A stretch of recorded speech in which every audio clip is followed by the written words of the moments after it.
I'm Melody Carlisle. And I'm Sabrina Bradley. And this is Heaving Bosoms.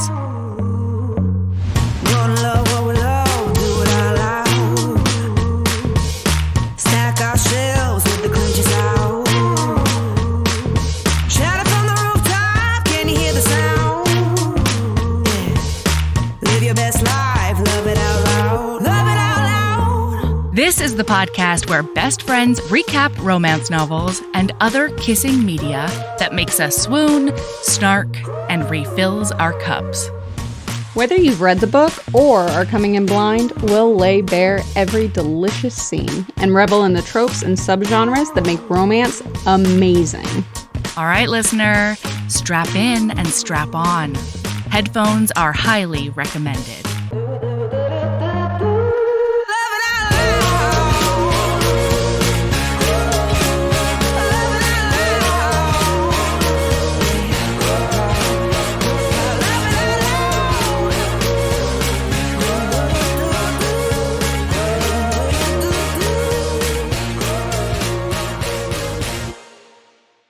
Okay, this is the most high-pressure first date energy.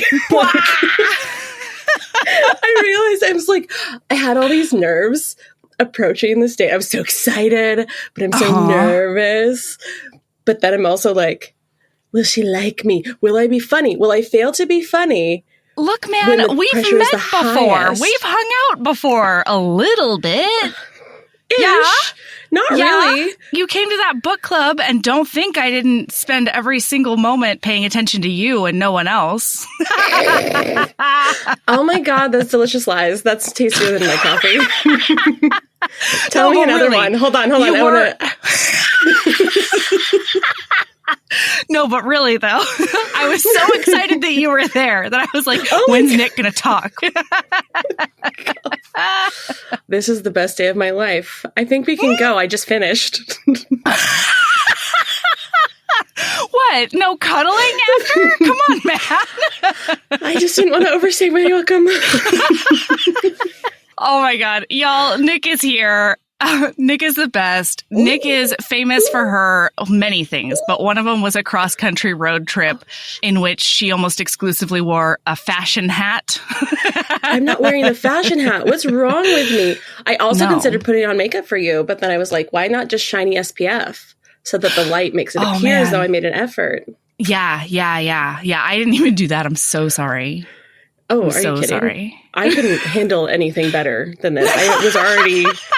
You're like, I'm trying to do technical shit. And I was like, I'm just going to admire your face holes. I mean, I brought up your piercings, both of them.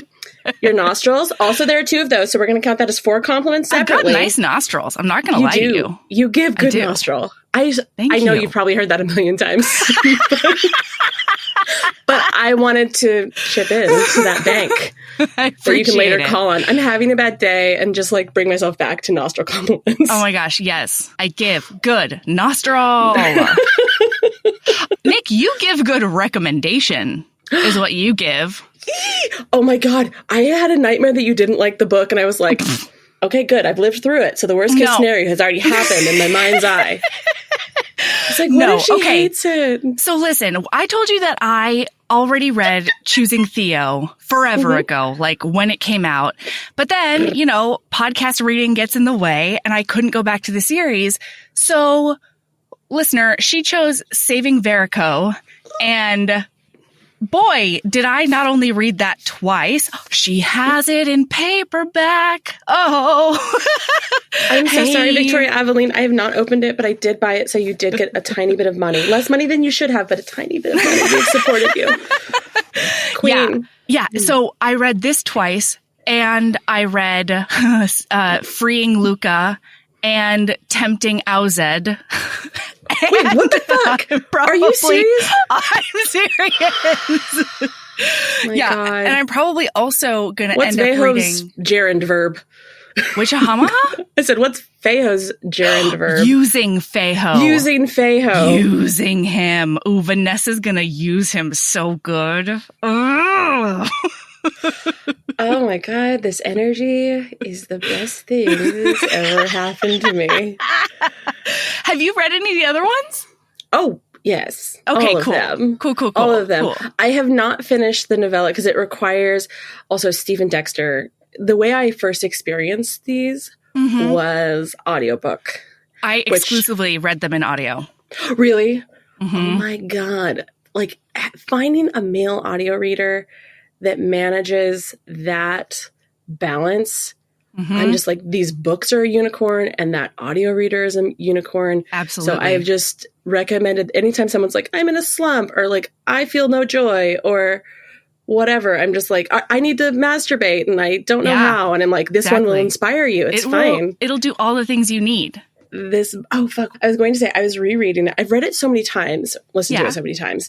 It would definitely help if my eye holes had looked at the words, because then things stay in my brain more better. Oh, I know. Same. But Same. I'm just like, fuck, I hope I remember it, because I started to review it kind of like grammar course last night. It did not make it very far. I'm sorry. I'm sorry. But it sounds like you're good. It sounds like you're good. Like you'll be able to handle this.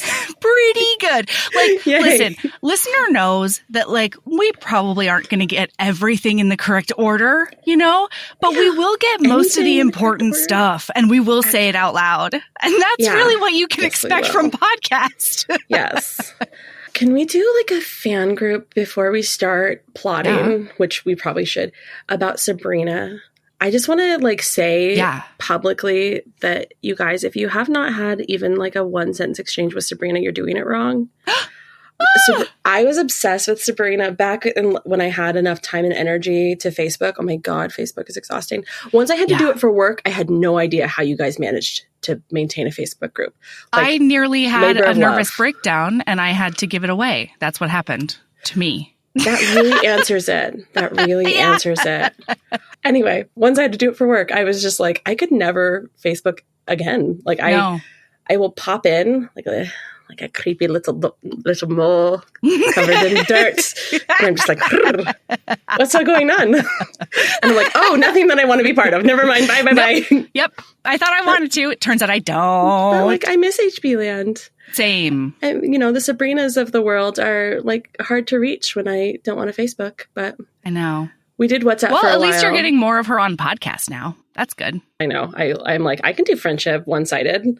That's fine. I'll just like laugh along with you guys and pretend I'm part of it. That's what podcasts are, right? Yeah. Because if that's not what we all do, then I should probably talk about this with my therapist. Yeah. And actually, I have fake friends. I think we're going to do an HB Discord too. So I'm stoked about that because it's not Facebook, but still contact. You know what I mean? Yes. Yeah. Oh my God. One of my favorite things about this book is that they couldn't not argue. That's all they did at first. It was great. And it was so great. It wasn't like, oh my God, it's so cute, he's a misogynist. Or like, I'm talking very heteronormative just because that's the book we're talking about. Yeah. But I was going to say either the dude is like a complete fucking asshole or the chick is like this super duper flattened version of a human who's just like, all I do is complain and I'm mad and I have no like depth to these feelings. Many writers are very good and writing a book is hard. Yeah. But man, oh man, that can be a very tedious read. I'm like, I need the conflict to originate from somewhere that is made of human, which is ironic since if everyone doesn't have video and doesn't see the blue person on the book that I held up, Verakko is an alien, y'all. He is. He is. He's an alien. He's a camouflage boy. He can go from like teal to dark blue to like little bits of green in there somewhere. Midnight blue. Oh my God. And then teal with, what was it? I actually wrote it down. Oh no, I'm full of notes that are useless because I can't read them because I wrote them with colored pencil very quickly. That's a mood. Oh, it's on the other page. It's on this tiny bit of other page. It's teal and seafoam green. Daytime is teal and seafoam green. And the nighttime is midnight blue. Seafoam green is one of my favorite things in the whole wide world, which I think I feel like seafoam green is kind of like the black licorice flavor. You either like really love it or you're like, get it the fuck away from me. I don't know. I had not thought of it that way. I don't know. Because in my brain, I'm like, seafoam green is like the chocolate of the world where if you don't like it, it's just because you haven't had access to therapy, which is tragic. Floating on clouds, seafoam green. Yes. That's what that is. I want for all of you to love Seafoam Green. I just want that for you. I'm not saying you have to do it. I'm just saying, like, I'm putting that wish out into the world. Yeah. Like, very secret vibes. I think it might be because Seafoam Green has sort of been, like, misunderstood and maligned, you know? Like, a lot of people... I don't know. Take me on this journey. I'll tell you everything. So, a lot of people say that, like, a puke green or, like, a witch's brew green. Like, there's too much brown in a lot of the colors that people call Seafoam Green. And there's not supposed to be a lick of brown in there. Yeah. You can't... Seafoam Green is not meant to be muddy, everyone. Okay? And so, don't call colors that are similar to Seafoam Green, but muddy, Seafoam Green. Stop doing that. Get more specific. You, listener. Yeah, I'm talking to you. It can't be muddy because it has to offset the beautiful sandy color that often goes along with it. Accurate. Yes. When you're right, you're right. Thank you. And do you notice how listener is not arguing with us? That means they agree. Yeah, I know, right? So it's good. Perfect. What good listener? Good job, listener. Good job, listener. Okay, so we're jumping into this. This is book 3. I did read books 1 through 4 at least, and I'm gonna start 5 later today. No worries. I need to find out about that pirate boy and how he gets used. Yes, that's true. You do. So we are jumping into this when a bunch of ladies on a planet called Clickania have been, well, liberated from a research facility, like an underground bunker research facility situation. Because unsurprisingly, the ladies be human. I just want to, you said ladies, but I just wanted to make it clear that right. They be human ladies. Yeah. Those are all human parts on there. Their bits be human. And available for fucking. Yeah. Spoilers. So Clickania is like, it's having a hard time making babies, especially girl babies. And so they're also like not mating anymore. And mating in this land is like, it's like a biological thing in which you see your fated mate and then your eyes turn like a black color and then it goes away. And then when you finally like fully accept your mate, you get these hand markings. You get these blue tattoos, everybody. Swirly tattoos all over your hands and forearms. Because she does such good shit with tattoos in this series. She does. Yeah. Oh my God, she does. Yeah. I mean, she does good shit with so much good shit. So exactly. Also, she does good shit with bad shit. That's true. Yeah. I think she only knows how to do good shit. Uh-huh. Yeah. No, I think her shit's only good. she's too good. It's true. Well done, Victoria. And also our condolences, because being flawed is like actually super fun. Yeah, right? I have a good time with it. You have to work so much harder to have depth of character when you don't have any flaws. God. What an effort. Oh my God. What an adorable voice to say something so deeply real.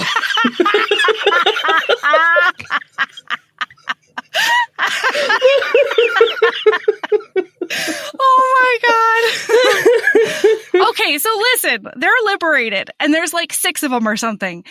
And 2 of them, one of them is our heroine, are like, I don't think I want to wait around for any more alien boys to come out of the woodwork because we have no idea how to tell who's good and who's bad, or if there even are any good ones who don't want to enslave me. So I'm going to fuck off to that forest. So Lily and Alejandra, who is book 4, and she gets a little flying squirrel bat armadillo psychic little pet. Oh, I said sidekick. Sidekick. It is also a but little bit right, psychic. It is psychic. Yeah. Oh my God. When you're right, you're right. Keep going. Yeah. I ruined your flow. No, you didn't at all. So they decide to go into the forest and everybody's like, wow, Lily, you're so small and you have so many highlights and like, are your nails painted because you can't survive in the forest? And she's like, bet me I can. I lived in the forest. I grew up in the forest. I was only a forest person back on Earth. The delightful thing is that she doesn't even do that. It's all in her head.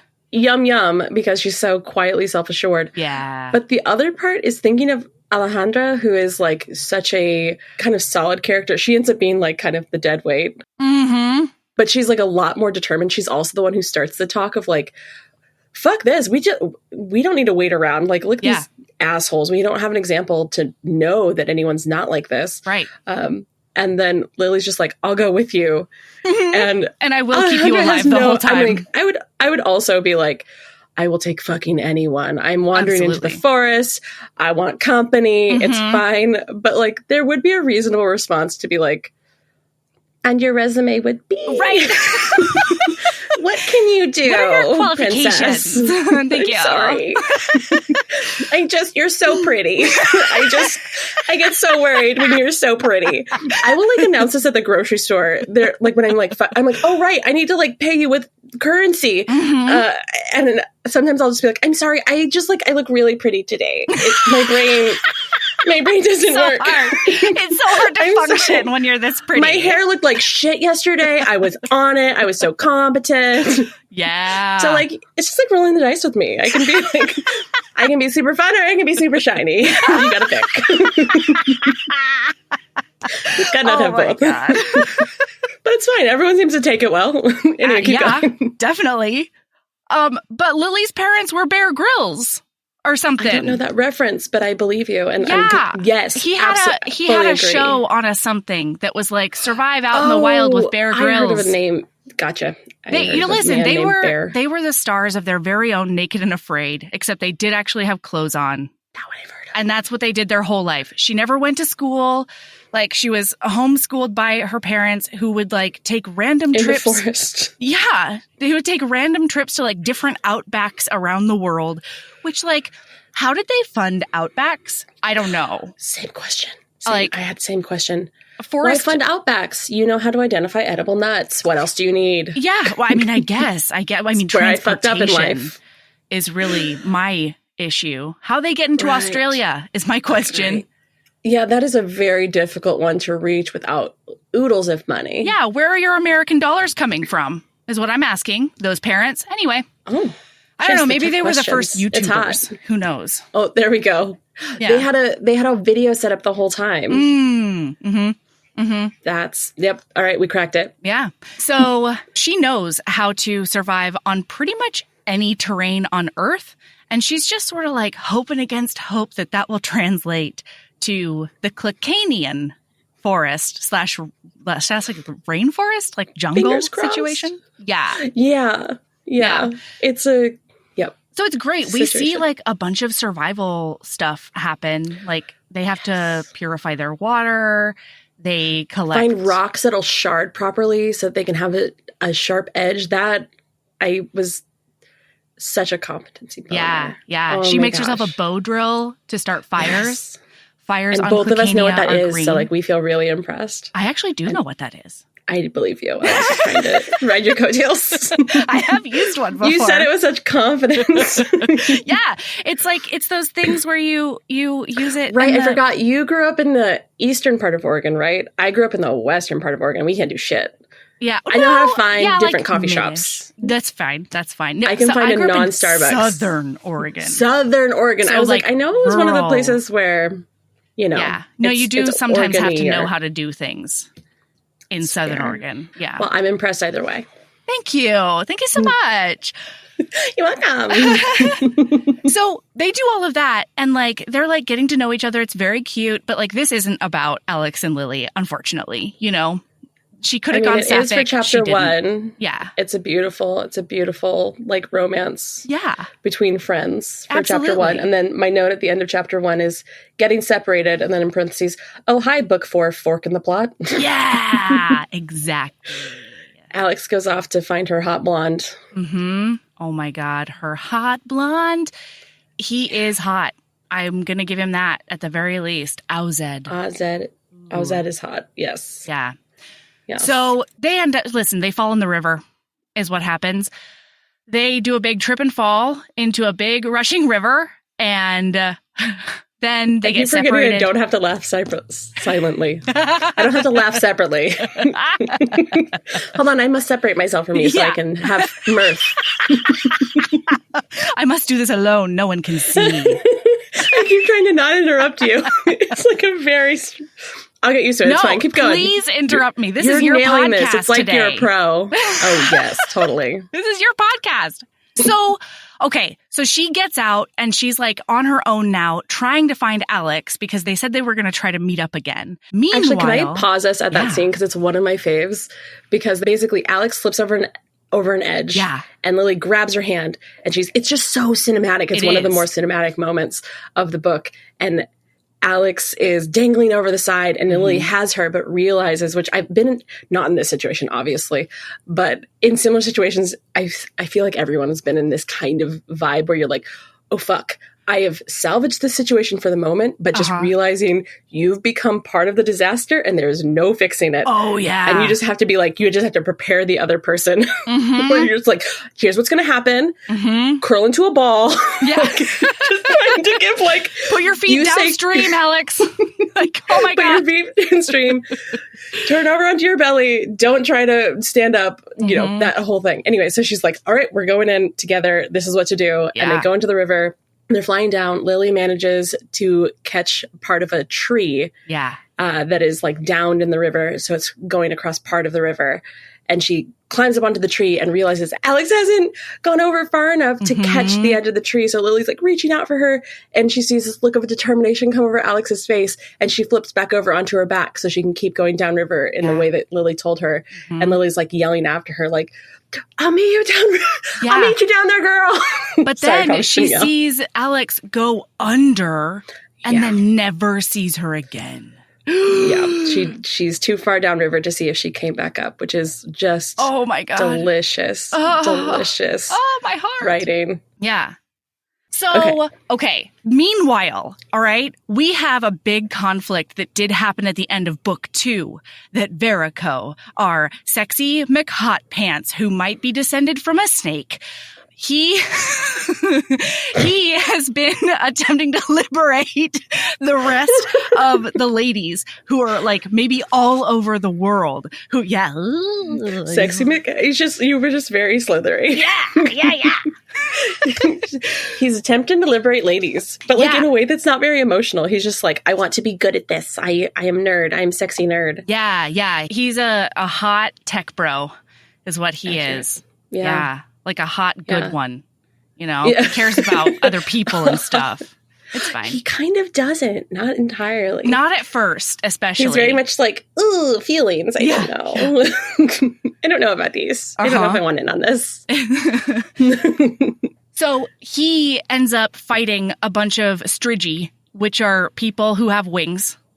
And he gets picked up. Cocanians who have wings. They're the same species. They're just like, they took a different evolutionary path. Yeah. They weren't crossed with snakes like he was. Accurate. They were not. No. So he gets picked up and they're like flying away with him. And he has something called sway. Okay, everyone? And that means that he can do something with his voice and like suggest things to you. And if you're into it, you'll do it. Is basically what that means. If you're not into it, you won't. Which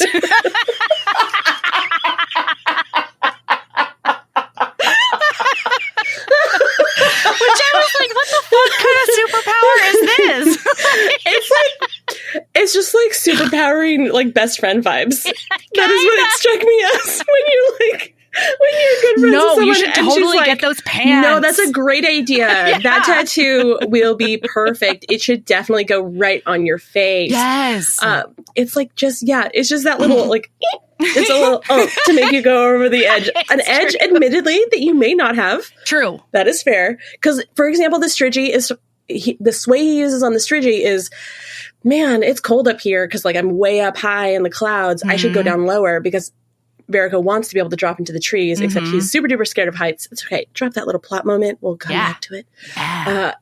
And so what he's able to convince him to do is something that's in his mind. Like he is cold. He is tired. Verakko's heavy because he's full of sexy. Yes. And so he's just like, oh God, you're cold and you're tired. You should fly lower. And then he sees a river up ahead and he's like, oh, and you probably want a drink of water.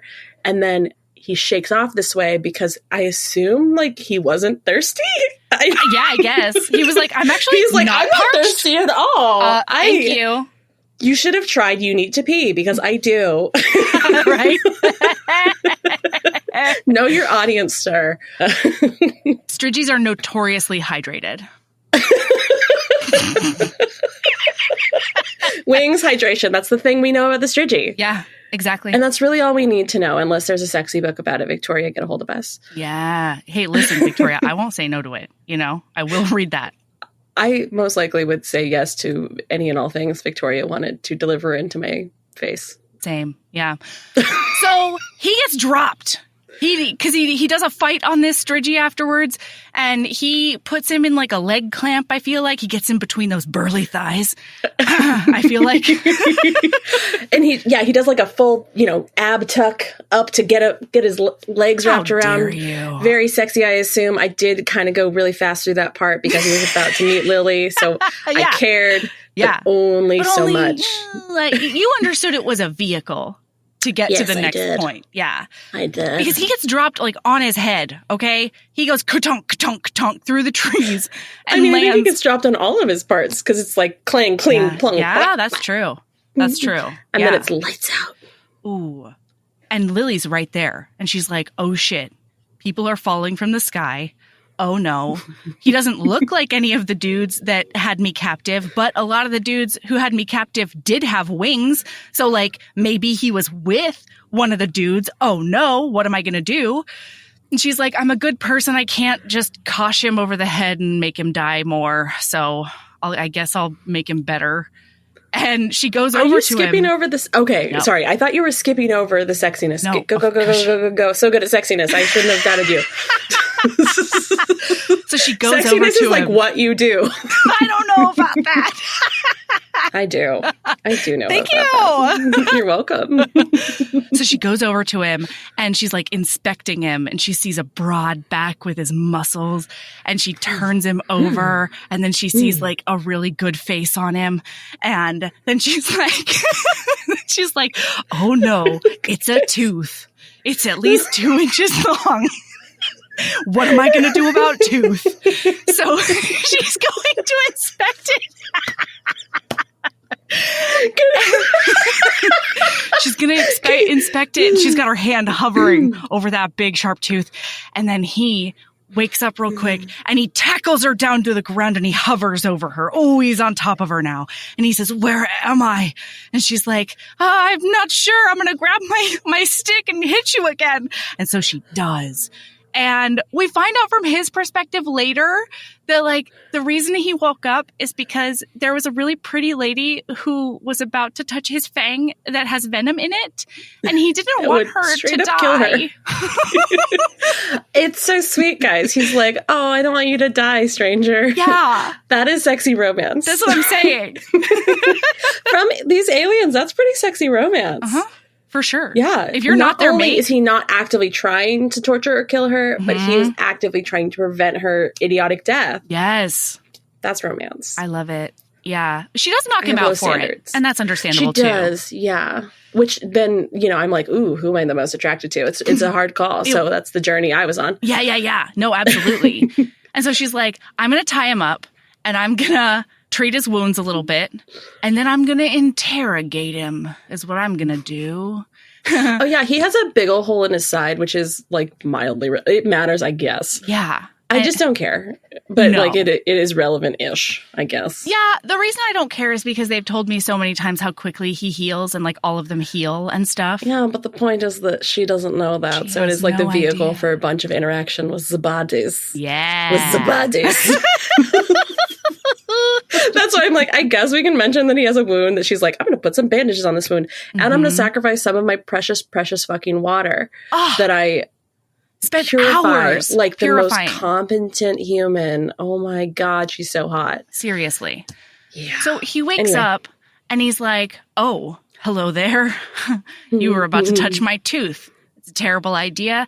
And she is like asking him Wait, a bunch does of he tell her? questions. No, he doesn't do that. I That's feel like Melody he's fanfic. like, that he communicates effectively. Yeah, that is sexy fanfic. Fanfic. Oh, that man, he gave me information that I needed. Oh, he let me make an educated choice. Anyway, we can keep going with the real thing that happened, which was not that. No, he doesn't do that at all. That's how you can tell that Clickanians are related to humans. Yeah. They're descended. Sorry, I hope that wasn't spoilers. No, it's not. We already know that, I think. Yeah, right I think we do. Yeah, I think we learned that in like book 1 or 2. Yeah. I don't know. Yeah, Anyway, because that's why the fertility trials are happening. The illegal, really bad fertility trials are happening. Yeah. Yeah. We're like the monkeys of... Yes. I'm not evolutionarily educated enough to know which kind of monkey I should say, and that it's an ape and not a monkey. Probably I don't know. Please don't come at me. I'm not on Facebook anyway. You guys don't just don't. It's true. Don't. You'll have to send mail to me directly. I want a handwritten letter with all of my criticisms. That's the least you could do. If you have criticisms for me, I'm going to make you find a fucking pen. Actually, I think a heroine in one of the books that's going to come out probably before this episode literally says that to the hero. She's like, if you're going to break up with me, you are going to give me a handwritten letter so that I can like dramatically like mourn our relationship and then burn the letter. What?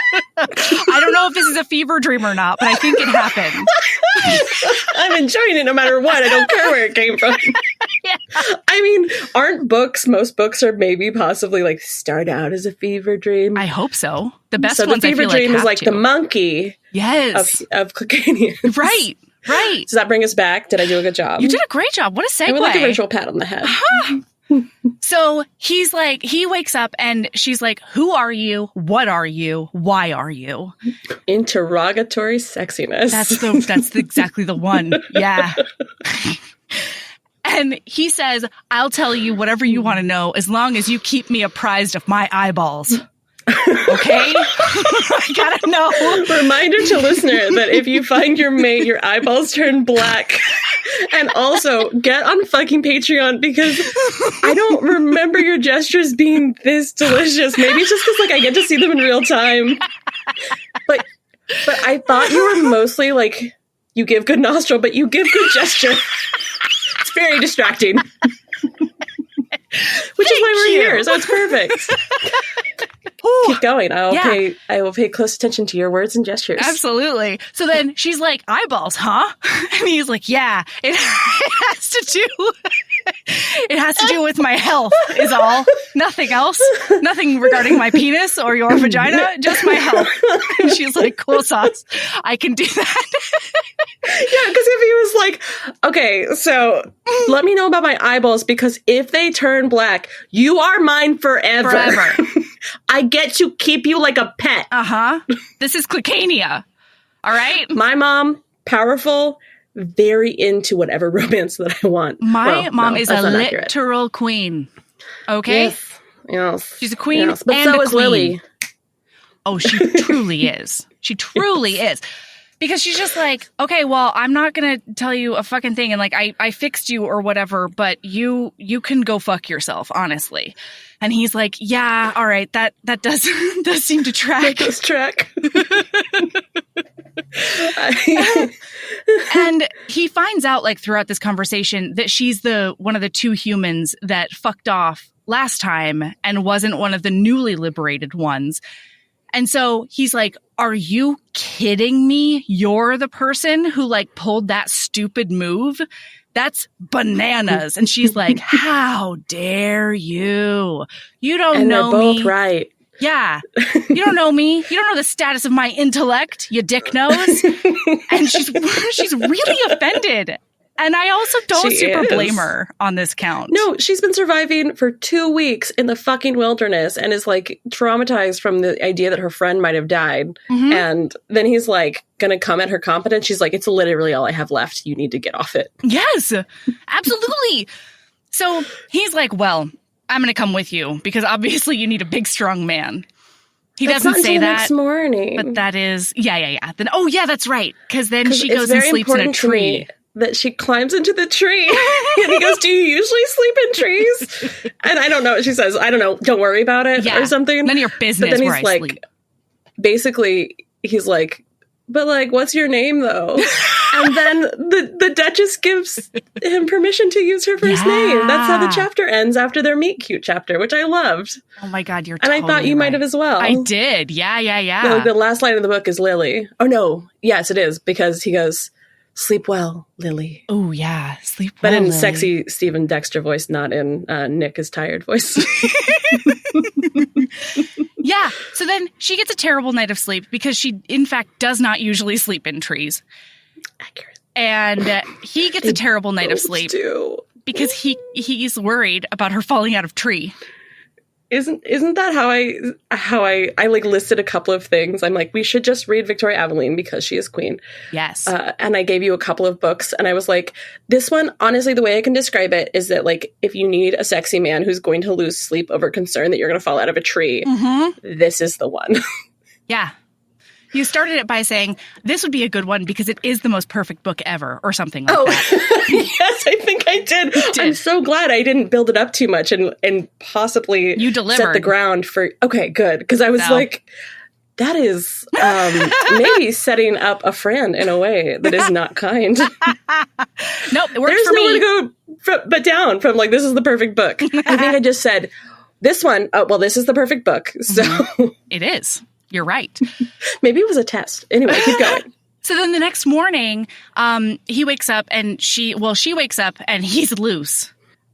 He has gotten loose because he just busted out of those ropes. And she's like, God damn it, that was a strong rope that I made with my hands. And tied really good. I'm so smart. I do good knot, okay? I give good knot. Yeah. That's our next book. I like it. Oh my God. It's a BDSM Omegaverse. Oh the layers.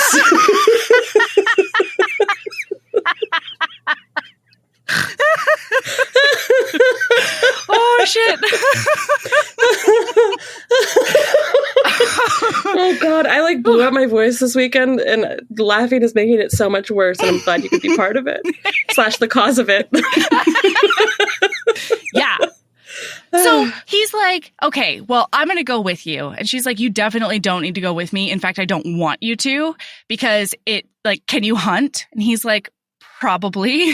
She's like, can you identify edible plants? And he's like, well, certainly better than you can, human. And she's like, okay, can you do anything else? And he's like, I have strong muscle, I guess. And she's like, okay, I give well, good muscle. Yeah. I'm blue. Yeah. I do a camouflage that I think you would like. Super good. And so she's like, okay, what I'm hearing you say is I'm just going to have to survive while also providing for like a 6'6" dude who doesn't know how to do anything. And he's like,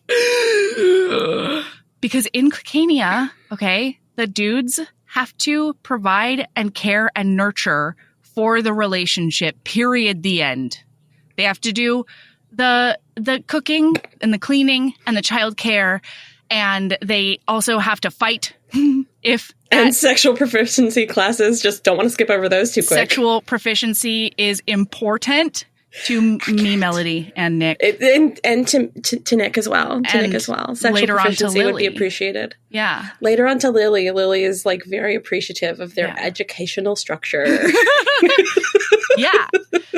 And so he's like, yeah, I mean, the only people who came out of your research facility were ladies. So I hope that the rest of the women are as resourceful and brave and competent as you are. And it kind of gives me hope for their, survival. But it is going to be hard without dudes around. And she's like, he's a misogynist. Oh my God, he hates ladies. He doesn't think we can do anything. And so she's like, why? Why do you think that we would need the dudes? I've been fine. I've been just fine. And he says, well, I don't know. My little enigma. What? Oh, yeah. He says. Doesn't say, I don't know why I found that line so cute. No. You, my little enigma. And now I've forgotten the rest of the line. So that's all I've got, guys. I hope it was good for you. Also, wait, can I slow that down just the tiniest bit? Because there are two parts of that journey that I love. Yeah. One, she's like, why do you want to come with me? Yeah. And her internal monologue is, pretend that you don't want him to come with you. It was so relatable. Where you're like, I don't need you. Oh, thank God. Oh, thank God. God. Yeah. Life is so hard. I just want help. And I'm lonely and I'm scared and it's very wilderness out here. Absolutely. I've done that. I'm like, it's very wilderness out here, but I will not show any fear. I feel fine. I'm a predator. Everything's okay.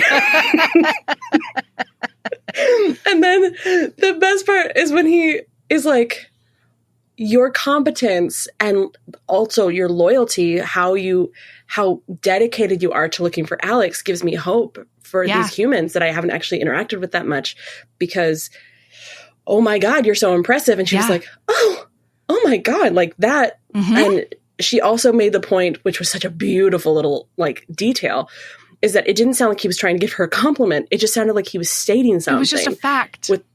And she was like, that's so much better. Yeah. Because it's something I feel good about. It's not like I don't have to question whether or not he's trying to say things or bloat this opinion of me. He's just kind of declaring this almost with a little bit of annoyance. Yes. Where he's like, how dare. It's a begrudging. Like, I am great.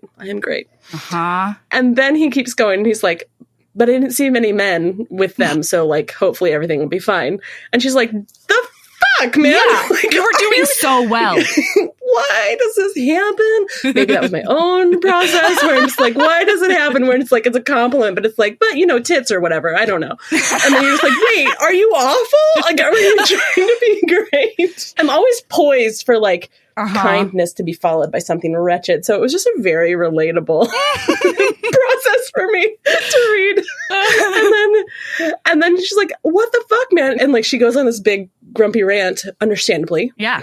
This is what I mean. This book is so good because his perspective is very understandable. Her perspective is very understandable. Yeah. It is such a good use of him being an alien. Yes, absolutely. It's like, no. Our cultures are similar because we're descended from similar people. So we have similar capabilities. So it makes sense that we would have a lot of things in common in our cultures. But there are differences and we don't understand each other. And that is creating these perceptions that each of us is like the worst. Yeah. Both of them have to realize like they can't bring their own baggage to any conversation. Yep. And that's a hard thing to do, Yeah. So anyway, he says, go ahead. Oh, so he's like, oh, I just meant because we're taught fighting in school. Yeah, so he's I assume that you're human men were also taught fighting in school because we're responsible for components of safety. Mm-hmm. And she's like, okay. Yeah. I want to be like, she was like, I'll take several seats, but she wasn't. She was like, she was more like, gently back off a little bit. Fine. And then she walks away, basically. She's like, I still don't know about you. Yeah. And she's right. She's right. Yeah. She doesn't know about him. And so he says that like, it was specifically when he was in husbandry school. So like after a little while later, she's like, so you're a farmer? Huh? You do farm stuff? And he's like, what are you talking about? No. Husbandry school is like how to manage a wife and a household and blah, blah, blah. And she's like, oh, yeah, I see. You just want to manage a wife. What is that? Like telling her what kind of meals you want her to cook and like how to clean that sink and like do that faster or whatever. And he's like, you could not be further off. Like at all. She's like, I guess. But his ego is so, like, that is his big thing, is that his ego is so high, which, okay, let's be honest, I relate to this a little bit too much. Oh no, I feel seen, the bad kind. I'm just going to talk from here. Will that be a good podcast if I slip into my shirt and confess things? I'm just going to, like, raise my shirt above my eyeline and just be like, okay, so here's the thing about me. I'm the worst. But I try to hide it well. How am I doing? You're doing great. Whatever makes this a safe space for you. I'm trying so hard not to bang on things. My arms are doing such weird things. I'm like, don't slam stuff. Don't clap. Don't do things. Don't make her edit. She's an important podcaster. Dream guest. Oh, I love you. I was going to confess. Yes, confess to me. That it is something that I have to do where I've had to work through this. It was worse. It was really bad in my 20s where I did not always have a lot of confidence in, I didn't have a lot of competence either, actually. That was just a Freudian slip. But I didn't have a lot of confidence in like what other people would produce. Okay. And so I would sometimes be kind of Verakkish. Because so much of his energy is like when he first lands in the forest and he's like getting a little bit better when he's tied up, he's like, oh fuck, I need to get back because those fucking pack of idiots. He's like, I have to get back so the queen knows what happens, even though there were like 4 or 5 guys or something there, and there was only one enemy left. So it's very much a display of like, oh, he just has like a sort of flawed view of whether or not other people are like on Verakko's level. Well, and he's also a bit of a control freak, you know. There's that. I just wasn't going to use those words because I would feel seen the bad kind. Yeah, I mean, I don't think yes, he is. I don't think it's a bad thing because he is very competent in what he knows how to do. You know, it's true. He also has no problem admitting when he doesn't have any idea what he's doing. Yeah. Do you think? I can hunt better than you. It was like at the beginning of their interaction, he was like, what are goats, lady? Except he was bringing big competence energy. He's like, I'm super good at this. I've never done it before. I just assume. Well, okay. Yes. Yeah, totally right. Okay. But like once he figures out that she is like actually good at this and it's not like just brawn or whatever, he's like, okay, if you can show me how to make a fire, then I will make fire. Like, show me how to do this and I will do for you. And let me do things. Yeah. I want to bring, I want to be competent. Me help I just want to contribute. Is what Verakko says. He doesn't know that that's what he's asking her to do. You're giving, for a listener who has not read book. It's so funny. Listener is like, wait. I hope this intro, maybe I skipped the trigger warnings because I'm not into P-play. They're like, I just do scat play. I'm sorry. I can't be here for this. Can't do it. No, yeah. So later on, like they wake up and she uses a wilderness toothbrush and stuff. And then she's like, I'll just do this. And then I have to go, I just have to go into the forest for a minute and then we can leave. And he's like, well, let me get whatever you need in the forest. And she's like, no worries. It'll just take me like 2 minutes or whatever. And he's like, no, I insist. Like, you have to let me do something. You have to let me help. Let me help whatever is in the forest. And she's like, I have to pee so you can let me pee in peace. And he's like, gosh darn it. So and then, because he's a little sad boy, she comes back and he's using her toothbrush. I'm sorry, I know that we're skipping ahead, but since we're here, I'm going to point out that he's using her toothbrush. And I was going to ask you how you felt about this. I am anti share toothbrush. Anti. I'm complicated about share toothbrush. Okay. Because I'm like, ew, but like, I'll do it. And I think it's because in my head, I'm like, I don't know why I'm making it weird, but I also like very much love a clean mouth. So I don't know. I feel like I'm on a journey regarding share toothbrush. That makes sense. So I was just trying to get your opinion so you could shape my personality for me. I'm not doing it so good. No, actually. Because I've been in this complicated phase for like 10 years. That's probably closer to where I am because like I'm like anti it on the face of it, right? But then every once in a while, bitch will slip up. And I end up using Michael's toothbrush or whatever. And then I realize afterwards that I've done it. And I don't like turn into a puddle on the floor. You know, I'm just like, oh, that wasn't great.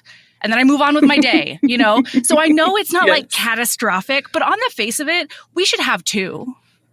As a couple of 2 people, we should have 2.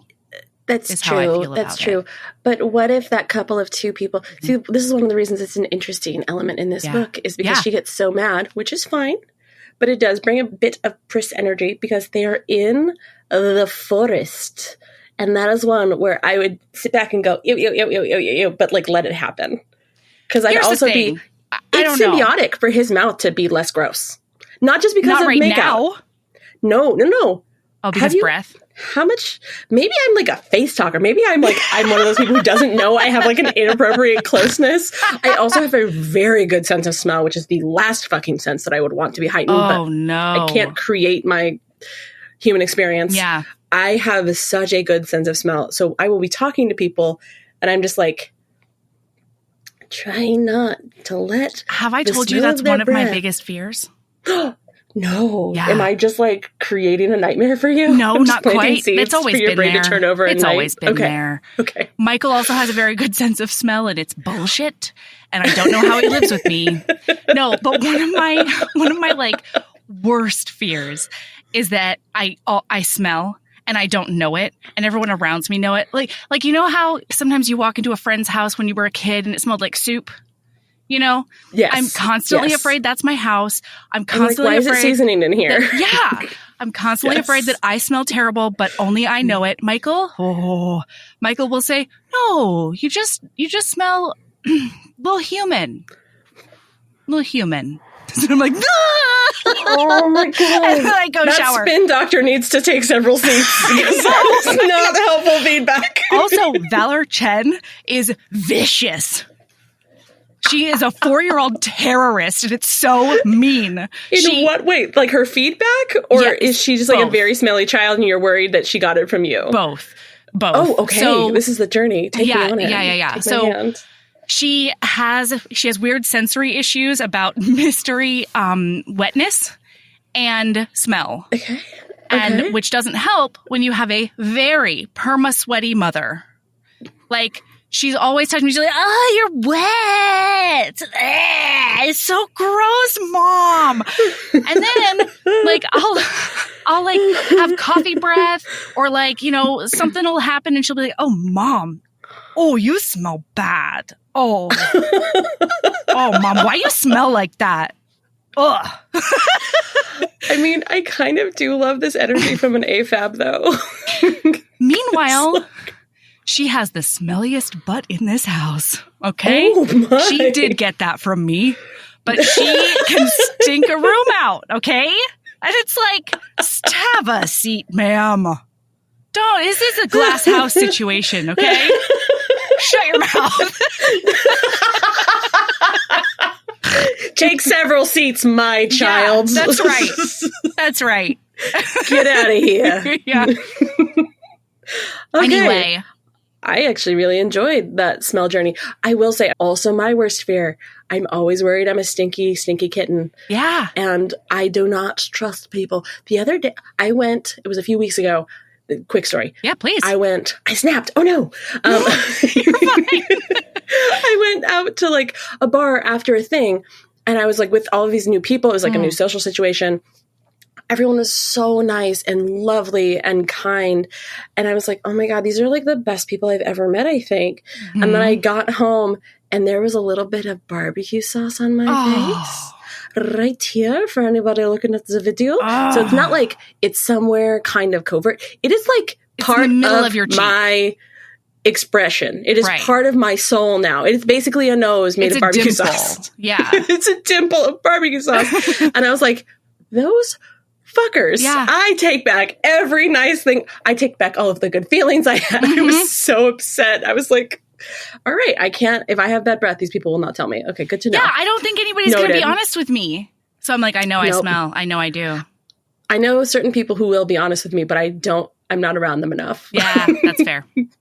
Also, fair. HB Jazz, who is like my precious Jasmine. Sorry, most people call her Jasmine. She is like, she'll tell you the truth, but she does it in such a like loving way that you forget to be insecure about it.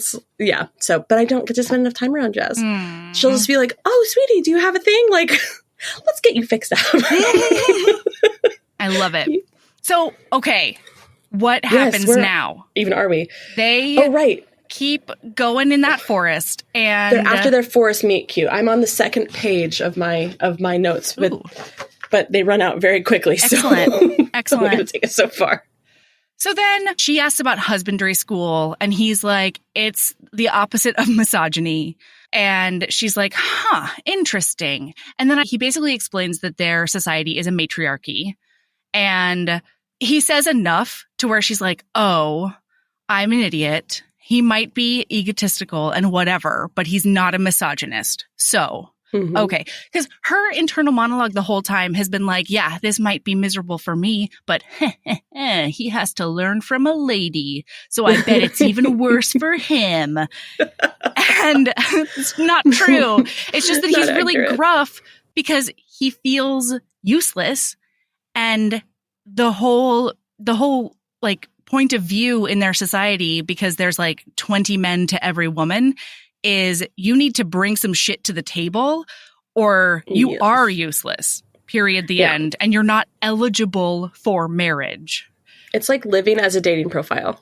Yeah. It's like your resume better be apparent Top at all notch. times or you will not find a partner. Absolutely. Of any kind. Yeah. It is tragedy. Yeah. Okay, so they keep going and they're looking for Alex the whole time. At some point, they find a note from Alex, right? Oh, It's way later, we're though. Skipping way ahead. Yeah. Okay, so what am I Because skipping? That's after Haugak.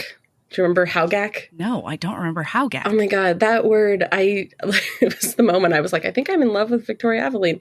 So they have the day that they settle down. We're kind of going okay in a linear-ish fashion. Yeah. It's fine. You guys haven't read the book. You don't know. But they end up settling. So like they're walking through the forest, getting to know each other. And then that night is the night she's like, okay, you wanted to learn bow drill. I teach bow drill. Here's how do bow drill. And then he's like, where are you going? Because she starts to kind of like creepy toward the forest line. And he's inquiring like, the fuck you going? And she's like, oh, I'm just going to, I don't even remember what her excuse is. Get I'm water. Grab, I'm just going to get water. Get water. That's right. That's all. And then you like enter her POV and she's like, little does he know, I'm going to clean my body. Yeah. It's so mischievous.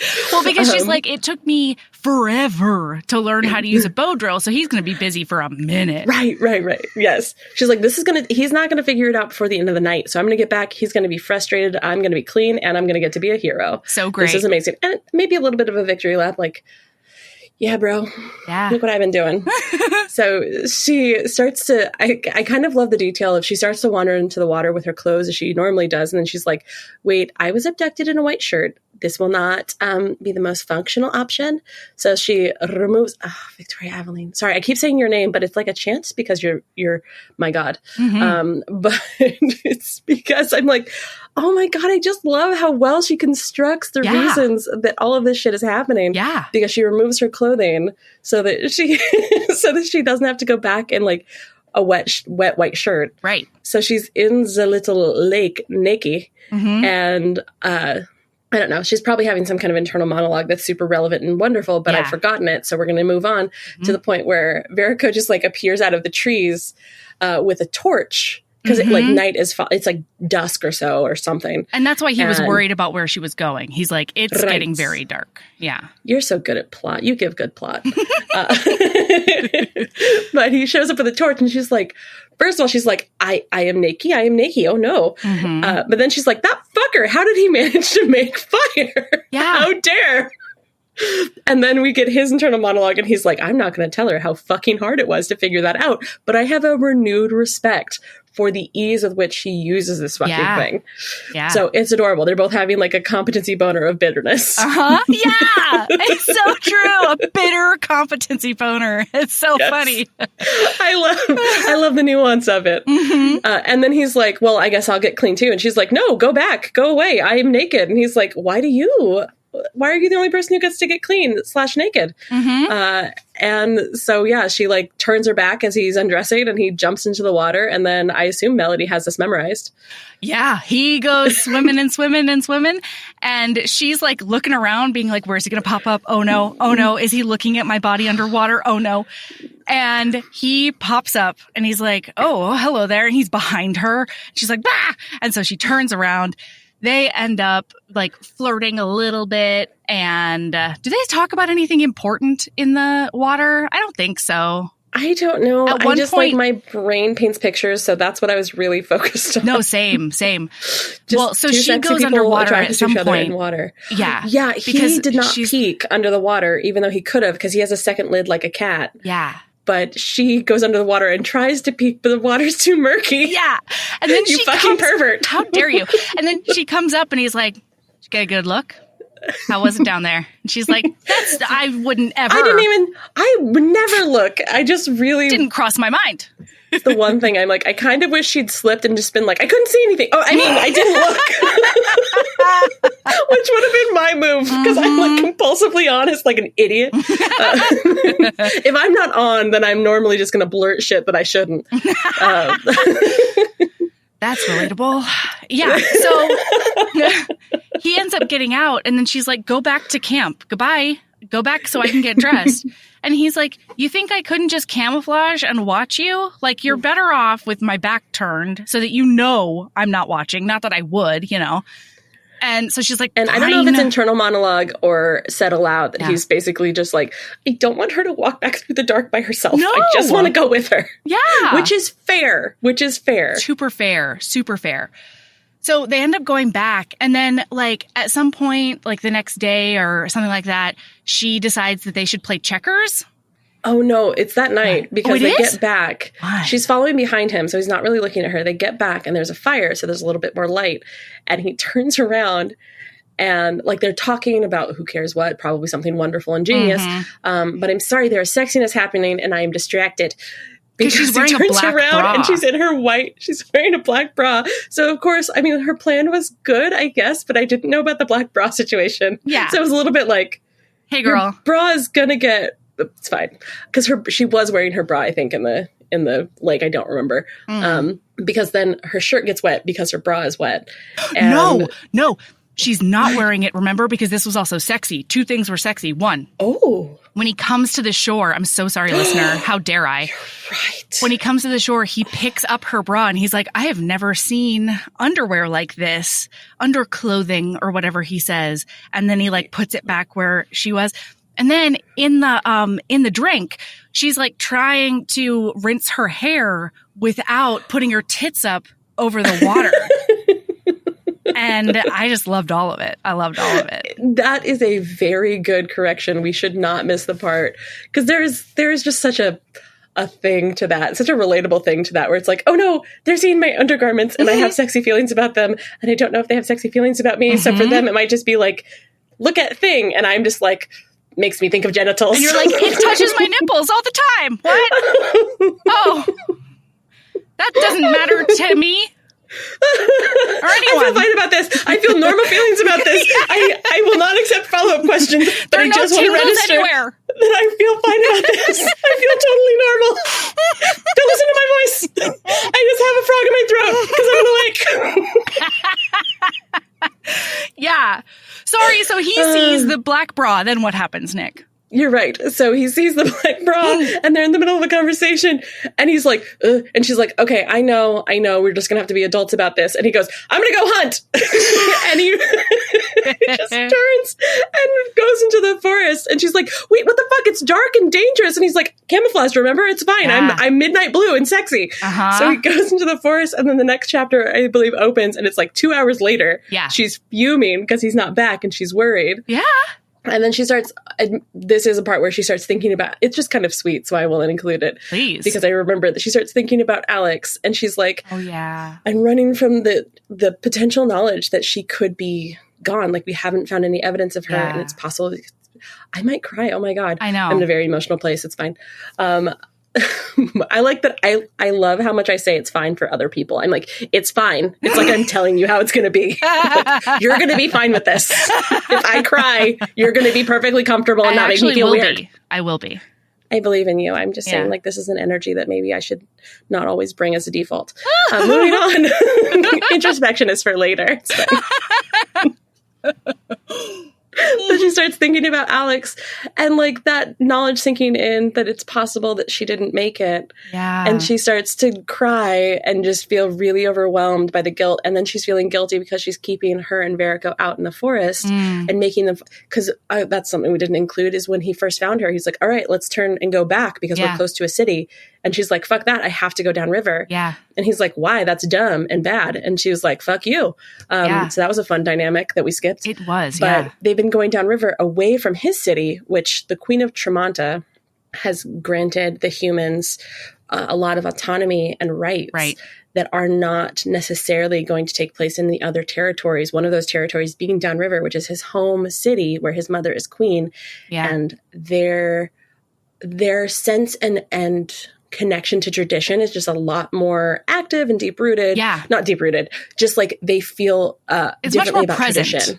Yeah. Yes. It's, I was going to say, it's very like Tremonta is the like city where things kind of progress a little faster. Right. And he's from like a small town, basically, where they're like, hey, matehood is just like what it is, and rights are stupid. Yeah. No, that's not fair. But so he's close. like, we should go back to he does not tell her this, which is actually super fucking plot relevant. I cannot believe we didn't mention this.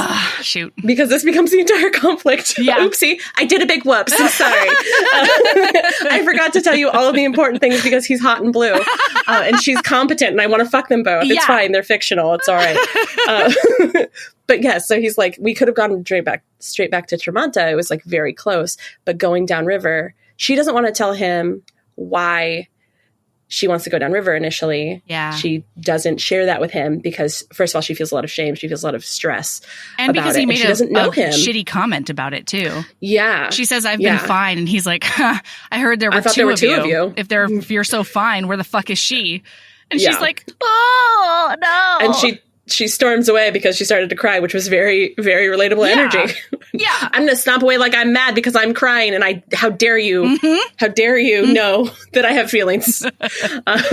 So that was the initial meet, was that they could have gone back to Tremonta, but they've been going downriver because she wanted to. She does, I think the next day, share with him about Alex. Yeah. He does not share with her about the situation where he's like, there's a lot of certainty in us going back to Tremonta. The reason he doesn't want to share it is because her experience of aliens has been entirely negative. Right. And he's like, I don't want to give her more reason to fear for her safety and her life because it's going to be hard for her to trust me as it is. Yeah. So it does make sense where he's coming from, but it is one of the more well-crafted, to me, just for my own personal preference, reasons that there's a lot of, not dishonesty, but concealing the truth, which is like removing a lot of agency, which is hard to do. It's really hard to do. In a but, way I mean, that doesn't make me throw books across room. Right. To your point, though, Verakko thinks that he's slow rolling everything, but because they're on such a tight timeline, it's tantamount to omitting it. You know, like he's trying to like ease her in to what's going to happen. Yes. Yeah. He's trying to ease her in, not realizing that like he has to tell her now or she doesn't know. You know? Yeah. So, so he gets back and he has meat. And he cooks that meat for her. Oh, that's what it is. Yeah. It's the animal. And I just love the word for some reason. It's just so delightful. It's very fun. He's like, yeah, let's make some roasted haugak. And I was like, ooh, that sounds delicious. What the fuck is it? And then they're like, it's rust-colored meat. And I was like, I'm just going to skip that part. We're just going to keep it moving. That's not quite as tasty. As in, it's rust-colored when it's cooked. Yes. Yeah. Yeah. Yeah. So then, they like, roast the makes her, haugak. like a little plate. Oh wait, fuck! This is why we were talking about their initial thing. Is that she was crying when he got back. He's I found meat, and she turns around, and he can see that she's been crying, and it's actually really, really sweet. Which is now I remember why I was talking about it. Because he comes up, he like sets the haugak down, like spear in ground. Yeah. Haugak is safe from dirt. I just needed that to be true for me. And he goes over to her, and I think there's some kind of like he like puts his hands on both of her shoulders or something, and says, "I can help if you'll let me." And what he's saying is he can use his sway to help relieve her guilt. Yeah, which I think he does actually explicitly say, like, I can help alleviate some of the guilt if you'll allow my sway in. Because did we mention that she's been able to shake off his sway? We didn't. It's silly of us. We've done a big whoops. I'm so sorry. Fine. Yeah, but we know how you feel about smells. So, we did cover the important things. Exactly. Shit. Yeah, she can just be like, what the fuck are you doing in my head? And the other thing, she's been like, get out of my head. I don't know what you're doing, but it feels like a witchy spell and you got to stop it. Yeah. And then the other thing is that he always smells amazing to her. He smells like cedar all the time. Yes. And so she's like, cedar. Yeah. So she's like, I don't understand what your whole smell thing is, but like, you got to rein it in. Like, whatever this bring your prey to you smell situation you've got going on, stop it. And I think the bring your prey to you thing is something he thinks about. Maybe. I don't think it's something she thinks about, because if she did, she would kind of understand what the cedar was before she does. You're right. You're totally right. I think it's this night that he describes what that is. Because then it ends up being like an expression of trust that she shares the story about what burning cedar means to her. Yeah. Which I think is this night. So we're actually, oh my God, Melody, we are fucking on target. We are. We're so good at this plot, not. And we haven't missed anything. No, it's not until they do cool things together. Then it's post orgasm that she shares it. Right. Yeah. No worries. We're almost there. Spoilers, I know. Melody. They might have thought that I gave you a very chaste book because I didn't want you to like me. I was a little bit like, what if I find like a really nice Christian romance? Because then I won't have to have this weird conundrum where I talk about sex things on a public forum because I don't know how I feel about it. I just want you to know, like, current state right now, like I've been thinking about it for a while. I'm like, how will I deal with that? Am I comfortable? Is it fine? What level of detail am I going to go into? I can do all the talking about it. But yes, I'm going to like just kind of feel it out when I get there. So we'll see how it goes. And we'll see how red I get. I can do all of it if we need me to. Oh my God. No worries. I knew you'd be a gentle podcaster. So, he cooks for her, and this is when she's like, explain sway to me.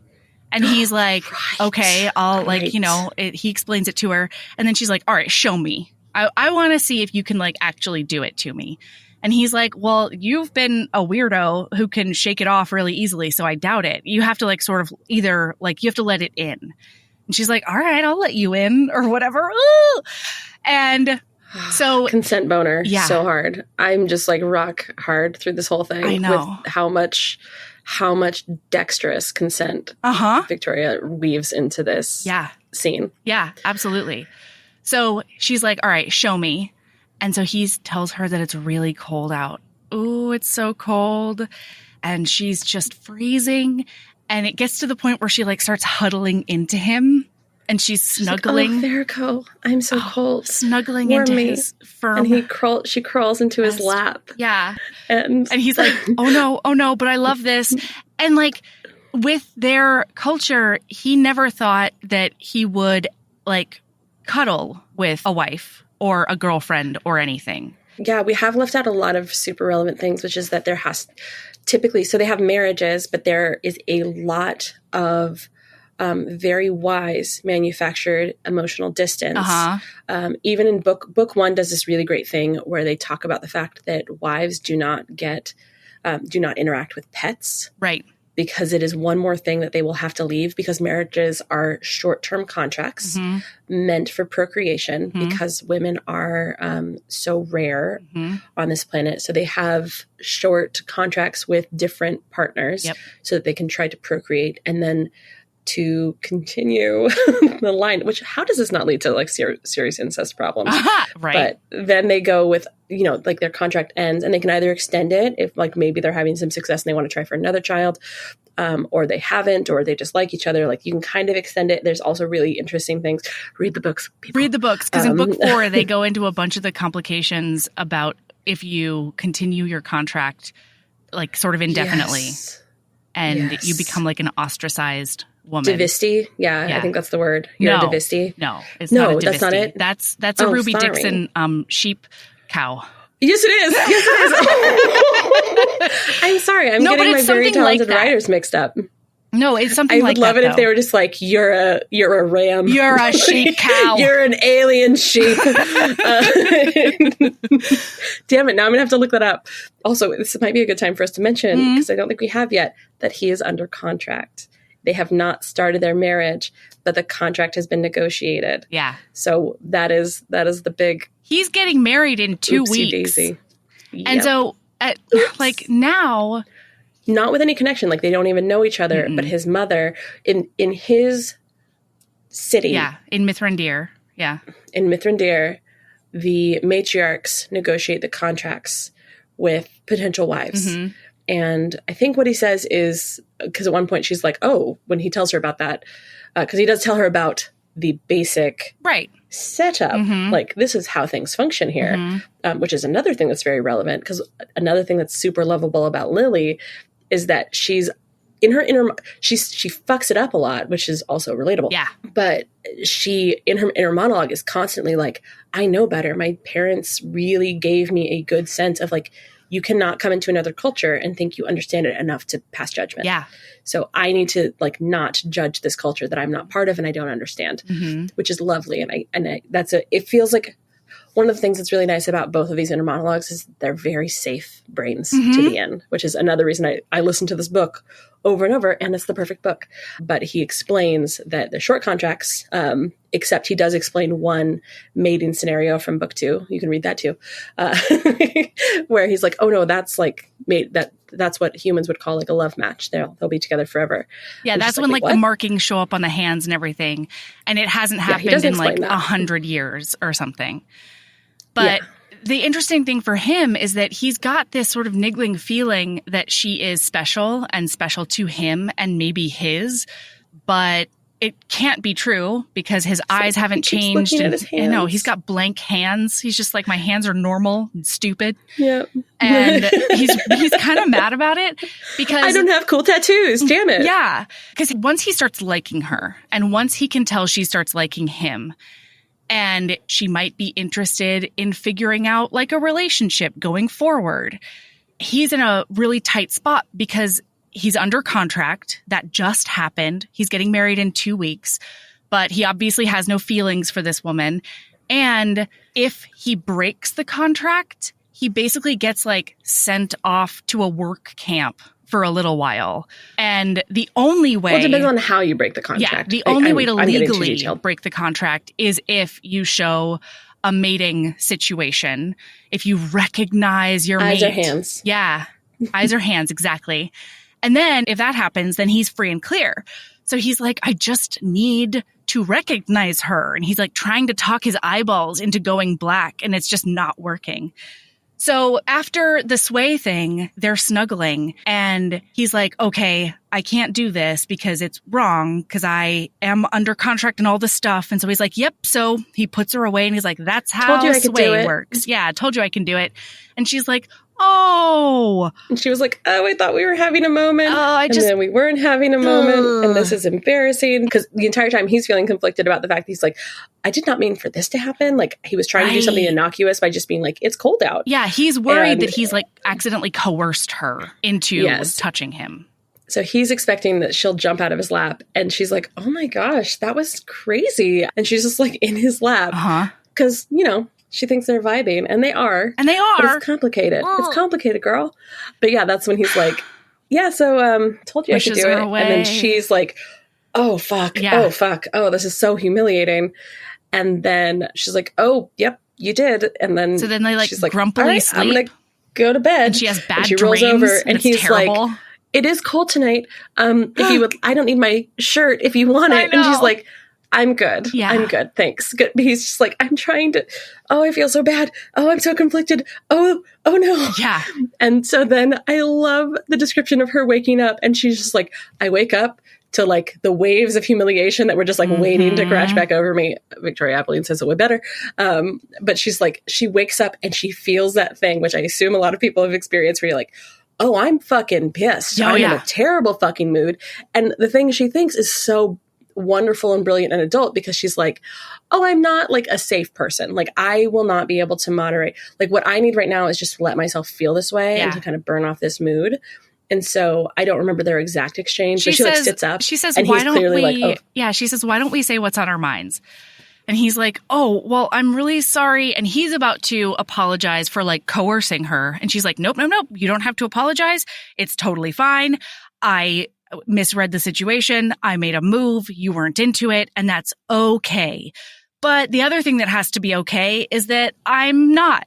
And so I just need you to like walk far away from me, you know, so that I can just sort of process my feelings. And he's like standing there all rigid, and his fists are clenched, and and then he's like, and she thinks he's feeling the awkwardness, and she starts to turn away, and he like puts a hand on her shoulder, and he's like, listen, you didn't misread anything. Oh. I just can't. Oh. And he doesn't explain, but he's like, you're not crazy. The feeling was there. Yeah. but there are reasons that I can't. And she's kind of going through what she's been made to understand about his culture, which is limited. And she understands that, where she's like, oh, he explained the situation where his mother decides his marriage. Like maybe they don't do casual at all. Maybe he can't do anything without the authorization of his mother, or some other thing I don't understand. And she's like, so you don't do casual. Like I wasn't meaning for this to be serious. Right. And she's like, in her head, she's also like, the fuck am I talking about? Like, I don't know that that's true. Yeah. Been there. But that whole like journey she's on where she's trying to not make things worse, but to be like, I don't totally understand. I don't feel like I can totally ask. And I'm trying not to recreate the awkward situation that we're just kind of pulling ourselves out of. Right. But she understands that he is attracted to her. He just is unable for some reason that she doesn't necessarily get. Yeah. And she thinks it's because like engage. He would need his mother's authorization.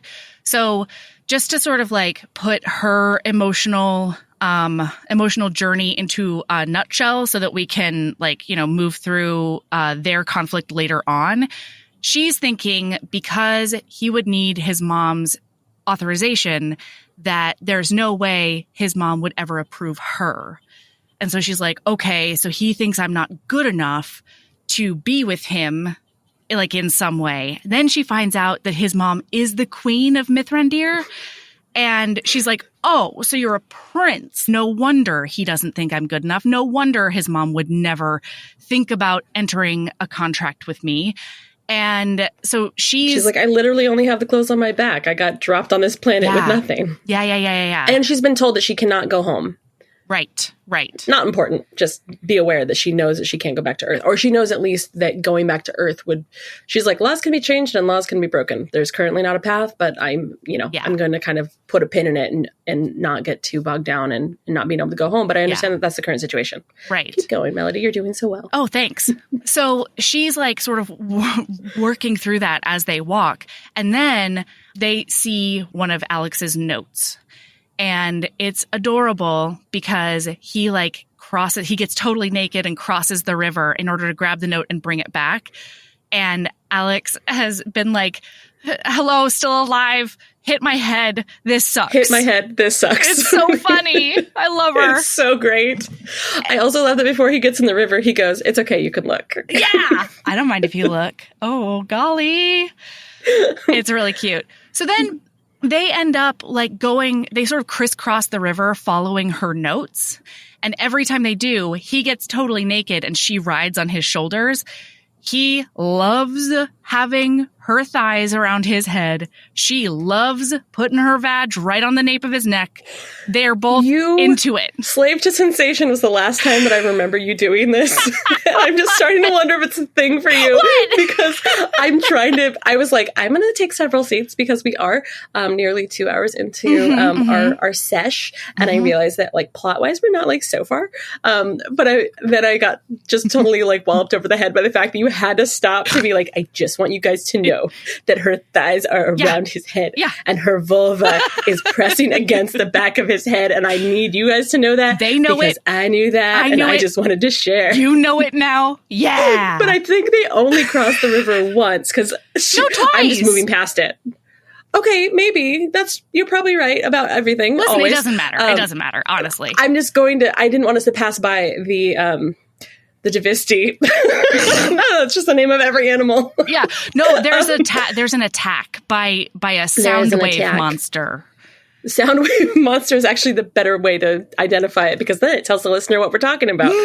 But like they cross the river maybe 27 times, somewhere in there. Yeah.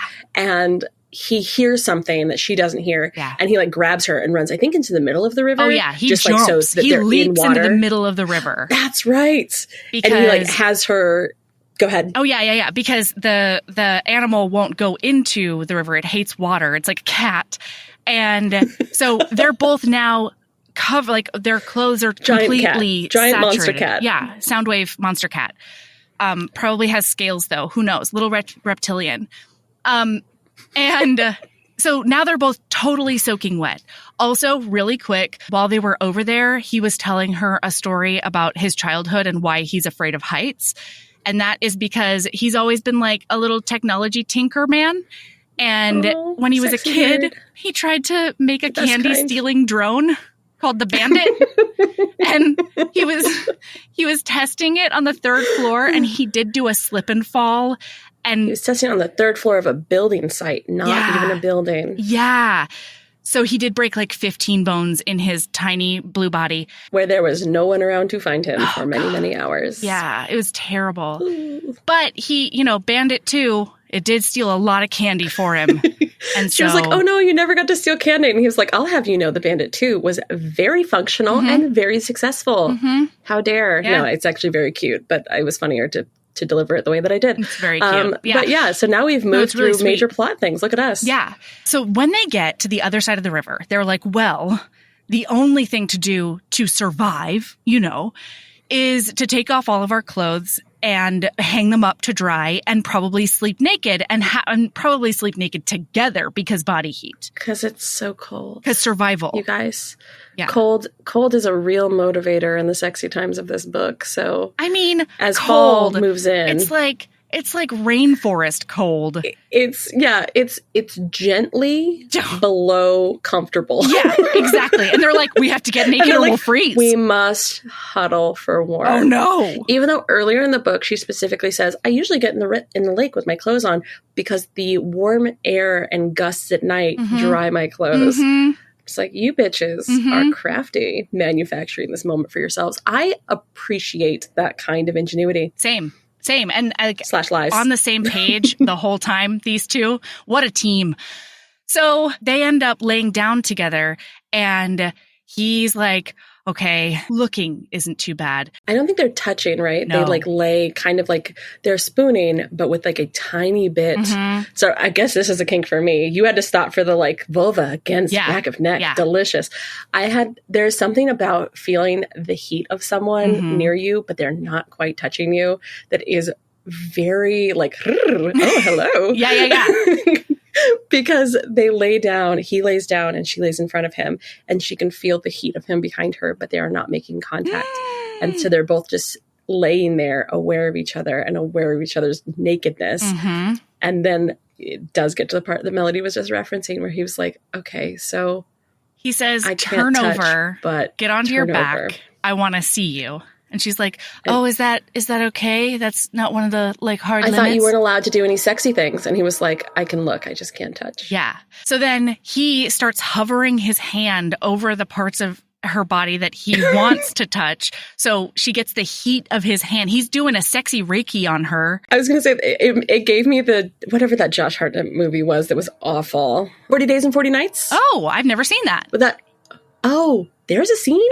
This is the only thing I remember from my childhood, basically. Yeah, please. There's a scene where he gives up sex for Lent and he's like a super fuck boy. Okay. So it's like, oh no, I can't fuck anyone for 40 days. Go fuck yourself, man. Anyway, but there's a scene. So he meets the girl of his dreams during this 40 Days and 40 Nights. Is whatever, who cares about this plot? The point is that it gets him to a point where he's trying to finish the bet for plot reasons and not sleep with this dream girl. And I think not tell her either why he's not sleeping with her. He's just I got reasons. It's very Verakko, actually. It's kind of applicable. Okay. Where he's like, I'm not going to explain why. I'm just going to use the trust that we have not cultivated between us to give you mixed signals. So he takes feathers and he blows it across her body. Oh my God. And then there's a scene where she orgasms. Okay. There's oh, there we go. One of those gentle cinematic orgasms. You know what? Yes. Yeah. Very quiet and beautiful. And it's just practically art. Gorgeous look on your face. Yeah. Yeah. It's just a breath. Yeah. That's how ladies orgasm when we're being polite. Absolutely. Very polite orgasm actually is a good way to put it. Yeah. Anyway, he's blowing feathers across her body and she climaxes. And this is not exactly the same, but pretty he's close basically, though. Yeah. Yeah. So take it back. So then she's like, well, does it work both ways? Can I touch you? And then she goes and she does grab onto his cock and she starts doing a mild handy and he does not want her to stop. But he grabs her hand and he shakes his head and he's like, no. And then she's like, well, fine then. So she starts trailing her hand down her body. And then she gets to her clitoris and he's like, show me. I want to see you. He says, show me what you like, I think. Yes, And I think so he does say that. then he Oof. watches her masturbate, and he's masturbating next to her, and she's thinking to herself, oh no, I don't have a big giant cock filling me. How could I ever actually climax? And so he says, let me in, let me sway you. And she's like, what could you possibly do that would help? And he's like, just trust me. And so sound like a big dummy, and none of this happened, but except the important parts, which is the sway. All of it yes, happened, keep going. yeah. She wasn't like, how could I possibly? In her brain parts, she did. Okay, then I forgot. Maybe I not out loud, but in her brain parts, she totally did. I was probably very, very quick to skip to the phantom cock. Keep going. Yeah. So he's like, feel my giant shaft in your cunt. It's basically like effective phone sex, where the thing he says is actually the sensation she feels as long as she consents to letting in the I was going to say compulsion, the sway. Yeah. So she comes like a freight train, obviously. And then the only way ladies come, according to Melody. That's right. Because he says, keep your eyes on me. You want me to see you come. Oh, yeah, that does happen. Yeah, that does happen. And then when he comes, he roars. And then he kisses her. Then they do a makeout. And yes. And then he's like, oh, be careful. Don't cut yourself on my fangs. She's like, oh, have you ever done that? Somebody's cut themselves on your fangs? And he's like, no, this is my first kiss. Never kissed anybody before in my life. And she's like, oh, and my it God. went fine, which is the only thing. There's a blue alien on an alien planet that like we've skipped all the foliage because we don't have time for it, Right. but like everything's very different and lovely and beautiful. And this is the most unrealistic thing. I've never kissed before, and I did it, and you liked it. And your teeth didn't clash? Come and on. your teeth didn't clash. giant I mean, fang? she's kissed before. Haven't you kissed someone who hasn't really like gotten good at it yet? And you know how to dodge that shit. Maybe. Yeah, that's true. That's true. It's when you have two I've never kissed That's before. true. We're just like, do we just clang Right. until we like it? I don't know how to do it. I'm clapping. I said I wouldn't clap. No, I'm that's so great. sorry. That's great. So then after a little while, she's like, oh, is that allowed? I feel like that's not allowed. And he's like, no, I just couldn't help it. I've wanted to kiss you since the moment I saw you. And then she says, romance. yeah, she looks at his fangs and she's like, so do you bite anybody ever? Do you like biting people? And he's like, well, that's usually reserved for mates and sometimes married couples. And then she tells him that her first kiss was with a boy on a trip. And he's like getting real mad. I love that it starts out of nowhere. Yeah. I know it's not important, but they're just like laying there in like silent, kind of like contemplation, but like kind of like that afterglow of peace. Mm-hmm. And then she just starts going, when I was 14 or whatever, now take it. Because it's important to me that it's out of nowhere because it's so adorable and human and lovely. Yeah. Especially since like she starts talking about this and she says, yeah, and that was my first kiss right by the fire. And he's like, why are you telling me this? Like, we were having a really nice moment and now I'm thinking about another bro kissing you and I hate it. And she's like, well, because the only wood we had to burn in Turkey where we were was cedar. And so when I think about that moment, I sort of like smell burnt cedar. And when I smell burnt cedar, I think about my first kiss. And then she's like, you've smelled like burning cedar from day one to me. And he's like, thank you so much for sharing that. I love it so much. I retroactively love this story. Yeah. Actually, he says, thank you for telling me, Mavosi. And that translates to alternative to her. And she's like, alternative? That sucks. So then she goes from blissful, happy to like spinning. She's spinning out now. And they're falling asleep at that moment. And that's the last thing he says to her. Yeah. So he falls asleep and she's turning over alternative. She's not yet pissed. That's not until morning. Yeah. She is like turning it over where you get that feeling of like, oh, I was feeling really good and really like safe with you. And now I don't know what that means. Right. And she's turning it over and she gets a terrible night's sleep. And we know how she behaves when she gets a terrible night's sleep. Yeah, absolutely. So this is when she starts like really, really spinning out over like not being good enough for him or his mother. And so she was like, I wanted to see if he wanted to like get sort of fake married so that we could date because I want to date somebody. I don't like the idea of being with somebody forever is terrifying to her. And so, but at the same time, she doesn't like the idea of just like a contractual relationship like he's described marriage on this planet is. So she's like, I just wanted to like see if you wanted to get married and date me. And then, like, you know, we could figure it out from there. Be together, see what happens. Yeah.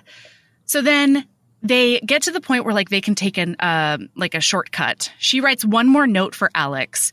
And then she gets attacked by that flying boy that was the attacker earlier. And he's like, I'm coming after you. Here I am. Yeah, the Strigi. Mm-mm. Yeah. No, they go in the cave first. No. Because... They go in the cave right after. Yeah, right after. Fuck. I cannot believe you're schooling me on this book, but you absolutely are. Flying boy. Keep going. Flying boys can't attack from the sky when in you're a doing cave. great. Yeah. You're right. So he attacks her from the I forgot about sky. the danger, the inciting incident that gets them out of Forest Times. Yeah. I mistook which one was which. Yeah. So I'm full of apology. No worries. So he like has her by the throat and then he comes over and he's like, put her down. She sees his eyes go black and she's like, that's weird. Oh, it seems like. Oh no, his health. Yeah. Something about being. Because that's how he described it to her. Fearful is bad for his health. Oh no. And then, after all of that, he like offers to take her place. He's like, let her go. I will let you knock me out and like, you know, as long as you don't harm her. And then she's like, fuck that and fuck you. She has a knife in her pocket. So she stabs this guy in the wing. Verakko uses that opportunity to tackle the dude. And then, boy, does he kill him dead. And she feels like she's weird with him afterward. And so he's cuddling her and he's like, you're safe, Mavosi. She hates that he keeps calling her that because it doesn't and she's make in sense. Shock. And she's in shock. It's a whole thing. So he's like, let's get to that shortcut cave and then everything will be fine. They get to the shortcut cave. Sack of potatoes over his shoulder. Yeah. Gets her into that shortcut cave. She doesn't like small spaces. We did skip that. That's fine. Yeah. It's fine. It adds a little bit of oomph. But honestly, there's a lot going on. There didn't really need to be more oomph. But that's okay. Victoria Aveline is perfect. She is. So then, but there's like a nice hot spring bathtub in that cave because great. Yes, as there would be. Excellent. Of course, yeah. Thank you very much. We definitely need hot moisture in an enclosed space. That's what we need to add to this very dirty couple and trekking through the forest. Well, there's also soap. Like they left soap in that outdoor bathtub. Anyway, so she's like, oh, I forgot to tell you that your eyes changed. And oh no. Oh, because she's really mad at him. And he's like, he misunderstands. And he's like, listen, I had to kill him. I didn't have a choice. And she's like, I don't give a shit that you killed him. I'm really mad that you were going to leave me. And he's like, I would never leave you, Mavosi. And she's like, stop doing that. You were going to leave me. Yeah. And then afterwards, he's like, oh, wait, hold on. Oh, and then meanwhile, like he has been fucking miserable because he knows there's something about him that knows that she's his, but he's had no proof of it. So then, she's like, and your eyes changed during that thing. And so I should tell you that because health reasons. And he's like, oh my gosh, like in his mind, he's like, we're mates. It happened. And then suddenly they're kissing. And then suddenly he's fucking her against a wall. And boy, it's great. And then he says, open up to me. I'm going to bite you. Open up to me. And she says, yeah, sure. And like gets her hair out of the way. Well, no, it's like before they fuck. Sorry. Please. Let's see how comfortable I am. Before they fuck, he's like, all right, if we do this, I get to have you in all ways. Oh, yeah. And it's forever. He glances at her neck while he licks a fang, which is inexplicably hot. I'm like, why though? Yeah. But anyway, yes. So that was important to me, Nick. That was important to Nick. You're correct. That we not pass by the sexy thread, I guess. You're correct. Yeah. So he's like, let me in. And she's like, absolutely. And so he says, quickly gathering her hair over one side. She's like, okay, yeah, sure. And he thinks it's so hot that she's so eagerly baring her neck to him, obviously. And he says, he sways her and he's like, my bite is going to feel just like my cock in your cunt. And it's going to be great. And you're going to come like a freight train. And then she's like, yeah. That's exactly what he says verbatim. Yeah, because Victoria Aveline's the best writer ever. Yes, exactly. So he bites her and it's hot and wow, it's great. And then now he's like, everything's going to be great. He's so happy because he can get out of his contract. Everything's awesome. Everything is no worries. Except, oh no, she's terrified of being mated. She like has said over and over again, she's like, what do you mean it's a lifetime commitment that you can't get out of? Like, what do you mean divorce doesn't exist? Like, what are you talking about? These are previous conversations they've had. Yeah. It's great because he goes to, like, they fall asleep that night and he's like, everything's perfect now. It's great. And then it's like the next chapter or something opens up and he's like, oh fuck, oh fuck, oh fuck. Yeah. I kind of thought things through because the sex was very distracting. Yeah. And now I've realized I've sort of not given her the full truth. Right. She doesn't understand the full situation, which is actually the conundrum he's been in the entire time where he's like, I want to tell her, but I don't want her to put distance between us because she's made it clear that that is something that is a big line for her. Right. Like any kind of perception of infidelity. And she doesn't understand our culture, which is like, and like that me and Ziratha?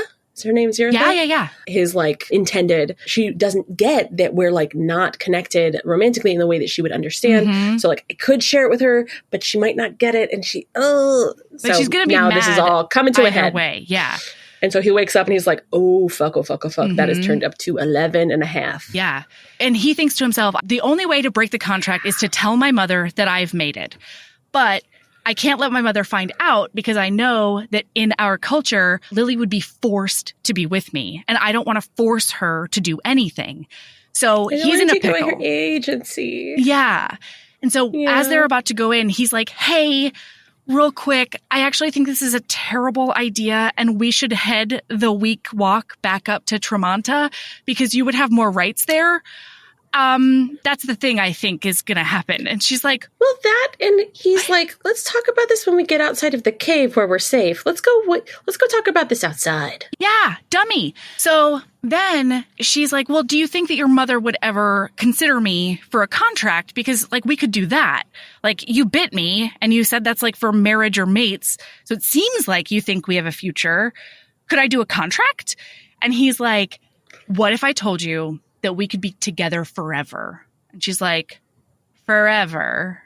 Oh, what does that mean? And then he tells her what his eyes mean. And then she's like, wait, but you didn't tell me any of that. And he's like, well, I was gonna, but at first I didn't think it mattered because you hated my guts. It's like, I thought it was unrequited. Unrequited is very safe. Yeah. It's all on one side. Exactly. And then he's like, and then I thought like my marks would show up and then my contract wouldn't matter. And then he keeps going and going. And she's like, whoa, and she's like, contract? What are you talking about, contract? What? Because she does know what contract is. Huh? And so she's like, you're married? And he's like, no. I'm betrothed. No, I'm engaged. Oh, it's just a betrothal. And she's like, what the fuck? So then she's like, you let me believe I wasn't good enough for you when really you were cheating on your girlfriend. And he's like, I didn't do that at all. And also, I don't have a girl. It's different. And then, it's different. I don't even know her. We're just going to procreate. Yeah. Why are you making it weird? Yeah, exactly. For science. Exactly. And then I am going to bone her down for the good of the planet. That's right. I don't know why you're not supportive. This is what I'm saying. Exactly. I mean, it is accurate. Yeah. We're just right. And so she's like, wait. Answer me this. If your eyes hadn't changed, what would happen? Would you go marry her? And he's like, good question. She's asking good questions. It's the worst question you could have asked. Oh, no, because yeah. So she starts backing away from him, and then she gets stung by a murder plant. And so he comes out of the sand, too. It's like my nightmare. Yeah. It's like sand is scary enough because sand is sand. It's hard to run in, etc. You can never escape an attacker in sand. True. At least I would definitely die. But the idea of, so it's a murder plant that he sees the vine like snake out because she's put distance between them. Lots of distance. Verakko, what are you doing? Stay in the cave. Stay in the cave. This is a public service announcement. You guys, if you're going to have a very confrontational conversation with your maybe mate, stay in the cave. Yeah. That's just, I'll take several seats. Actually, I won't. I'm going to keep talking, but about something else. I'm going to talk about murder plant because we find out that the murder plant, it's like, we like hear it first. It's like, it snakes out of the ground with like a kind of mouth-like thing on the end and stings her, which introduces a paralytic into her body. Because then it was going to wrap itself around her, pull her into the ground. And you guys, trigger warning for oof. Trigger warning for oof. it was going to slurp her all to ick. Uh-huh. It was going to suck all of the moisture out of her body for sustenance. She was going to be drained. Like, there are a lot of vampire vibes in this book. This is the worst, most literal one. Yeah. I'm going to drink all your juice so that I can live and you can die. Oh my God. Yeah. Because I don't know if anyone else has noticed that Verakko like has fangs and bites. has thrall. Yeah. And like he's just like sexy. It's like making a vampire act, like a little sexier. Because he also has a heartbeat and warmth, which is important so that when you're laying in a distant spoon situation, you can feel the heat coming warmth off of him.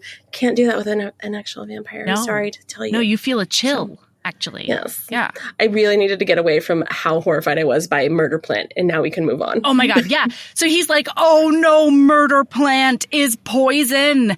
And he picks her up and he's like, I gotta get you to a doctor. And then he looks down and his marks have shown up. Well, he feels himself running faster. Oh yeah, he feels himself running faster because matehood also gives you superpowers. Matehood. Yeah, you get superpowers, as you do. So then, I assume that's what happened for married people. Is that not it? Oh no, that's totally what happened. Oh, well. Yeah, no worries. Okay, good. No worries. Don't shatter the illusion for me. So he gets her to the doctor, and that's when his marks are showing up, and the doctor's like, "You have to go tell your mother," and he's like, "No, I have to paint my hand so that my mom never finds out." I mean, he does go see his mom. Should we talk about that? Like, he goes and talks to his mom, and Ziritha is there, which makes it even more fun and awkward because it's so like, fun. Oh, my intended's here to listen to me be like, so I found a human, which it seems like you've heard about. So, like, because we've like met, like we've got a whole vibe going on. It's just like friendly vibe, you know. Mm-hmm. I just like, can I just like be her like guardian in like a super like totally okay way that you shouldn't worry about at all in any way. Neither you nor Ziritha, you guys should both be fine with this. Well, but the underlying thing is like both of them understand that the underlying thing is he hasn't recognized her yet, but he thinks he could recognize her. And so good point. They'll do like the 3-day grace period with more forced proximity so that hopefully he'll recognize her before she's like announced to the rest of the world, at which point all of the men's will come out of all of everywhere because her milkshakes bring their people to the yard. Their potential tattoos to the yard. That's the one. Yes. That's the one. Exactly. And important note, both because it's just important because Ziritha is like a complete fox. Love her. He's trying to be like, Mom, we should talk privately. Mom, we should probably talk separate. We should another room maybe. And she's finally like, just speak, boy. And he says all this in front of Ziritha, and she has like no reaction. She's like, oh, okay, interesting. Yeah. Like she's just Ziritha's cool. She doesn't have a book yet, but I assume she will. She is great. I was on a forum because I did go down a rabbit hole, and I don't know. I don't remember when. Are we not going to Ziritha? I don't remember when the forum happened, so it might be changed. Anyway, somebody was like, "Is Ziritha and her, chosen dude going to get a book?" And Victoria Aveline's answer at that point was, "I don't have plans for a book for them, but that could definitely change in the future." Anyway, I know. Oh, wait until you read Using Feiho because you meet her. No! Sorry, just prepare yourself. I believe, unless I'm confused, but I'm pretty positive. That sounds like something very sexy boy and Using Feiho is like, damn it. She is a hot genius. And sometimes she uses her geniosity for cruelty, and I'm kind of into it. Yeah. Okay. She can make me go for a lot of things. Keep going. So he takes her to the apartment that he has bought and stuffed full for Ziritha, according to Ziritha's preferences, including the fact that it's on the 79th floor. He's like, want me to carry you across the threshold to really make this awkward? Yeah. She's like, the fuck, dude? Yeah. So they have this whole like dinner where he ends up telling her like what the marks are like truly mean and like when they happened. And he's telling her that like he covered them so that she would have the choice and his mom wouldn't force her to be with him. And he says like, either like I can do this marriage and you can wait for my contract to be up. But if you don't want to do that, then like I can break the contract and I would get sent, to a work camp for a little while. And isn't this where he's still, because I thought it was pretty important that he is actually concealing that from her. He's basically like, I would be in trouble. She specifically asks him. In his mind, he's like... It's like it's not your first time. He's like, don't ask. And she's like, what would happen to you if you break your contract? And then later on, he's like, don't ask. And she's like, what would happen to you if I refuse to be your mate? And like, I leave. He's like, I would get very sick. Maybe, but probably not. Like, it's fine. Oh, right. The sickness. Yeah. Right. Right. So he goes to put her to bed in his room because it feels wrong to put her in Ziritha's room or really anywhere that's not his room. And they start like making out and getting all hot and bothered. And then she's like, this is wrong. Like, I don't want to hurt another woman. And doing this feels like we're fucking over your intended and I'm not going to do it. And so he's like, how do I get her to understand that Ziritha doesn't care? I don't know. So he sets up a spa day for the both of them and they go spa together. He sets up a together. play date for his mate. Yes. With his fucking intended. Yeah. Without telling her. Yeah. It's fantastic. It's such dude bro vibes. I know how to fix it. I'm going to create this situation that makes her feel very uncomfortable without talking to her about it. But it does because Ziritha's I had a good great. idea. I had a good idea. It's very puppy. It is absolutely. Yes, but the initial conflict is fucking hilarious to me. Yeah, it's really funny. Because I, to be clear, I get both sides where he's like, oh, I have solution. And she's like, solution is dumb. Why are you like this? Solution, I hate. Solution, I hate. I poop on solution. Yes. It's bad. Yeah. It's bad. You're bad. I'm done with this. Yeah. But at the spa, there's like an attendant and she doesn't understand that like ladies are super stoic in order to not give the dudes any hope ever. Again, that emotional distance we talked about with the contract discussion. Yeah. It's a lot of like cultural things that are beautifully woven in about how to conduct yourself in public because of the gender disparity issue. Right. Procreation issue. Yeah. So she's thinking to herself, Ziritha is a weird spy who like can change her personality on a dime and I don't understand what's going on. But really, Ziritha's just being really stoic in front of other men to be like, no, I'm not interested in you. She doesn't understand that. So she like apologetically smiles at someone because she thinks that Ziritha's being fucking rude. That way that you do when you're with people who are treating service personnel like complete shit. And you try to basically go, okay, well, if you put our actions together and divide by 2, you get reasonable human by like being like very effusive, very nice. Here's a tip that is 100% of the bill. I'm sorry she's like this. Right. That's the energy she's giving. Yeah, absolutely. And then Ziritha looks at him and she's like, she's not interested in you. Period. The end. And she's like, okay, I don't know. I obviously have missed something. Anyway, they end up hanging out with Feiho, who is book 5. And he's like, yeah, I know Verakko. He's a great dude. It does seem like he's the kind of person who would omit information because he thinks you don't need it. But at the same time... Because he thinks he's the smartest person in the room. Yes. But at the same time, he's a really good dude. So, like, take that as you will. When they get done with that day, she comes home and he's like, I have a surprise. I would like to surprise at you. And she's like, absolutely. I have glitter hair now because I went to a spa. Oh, yeah, because she got the elixir and she came out and she was like, yeah, I get that, like, my body feels fine, but, like, my highlights are gone. Yeah. Yeah. Which, fair. That's fair. Yeah. That's fair. She's like, I worked fucking hard for this. Have we mentioned she's a hairdresser? It doesn't matter. Moving on. Yeah. Well, that's one of the reasons they go to the spa because, like, maybe she can get a job at some point. So anyway, she has glitter hair now.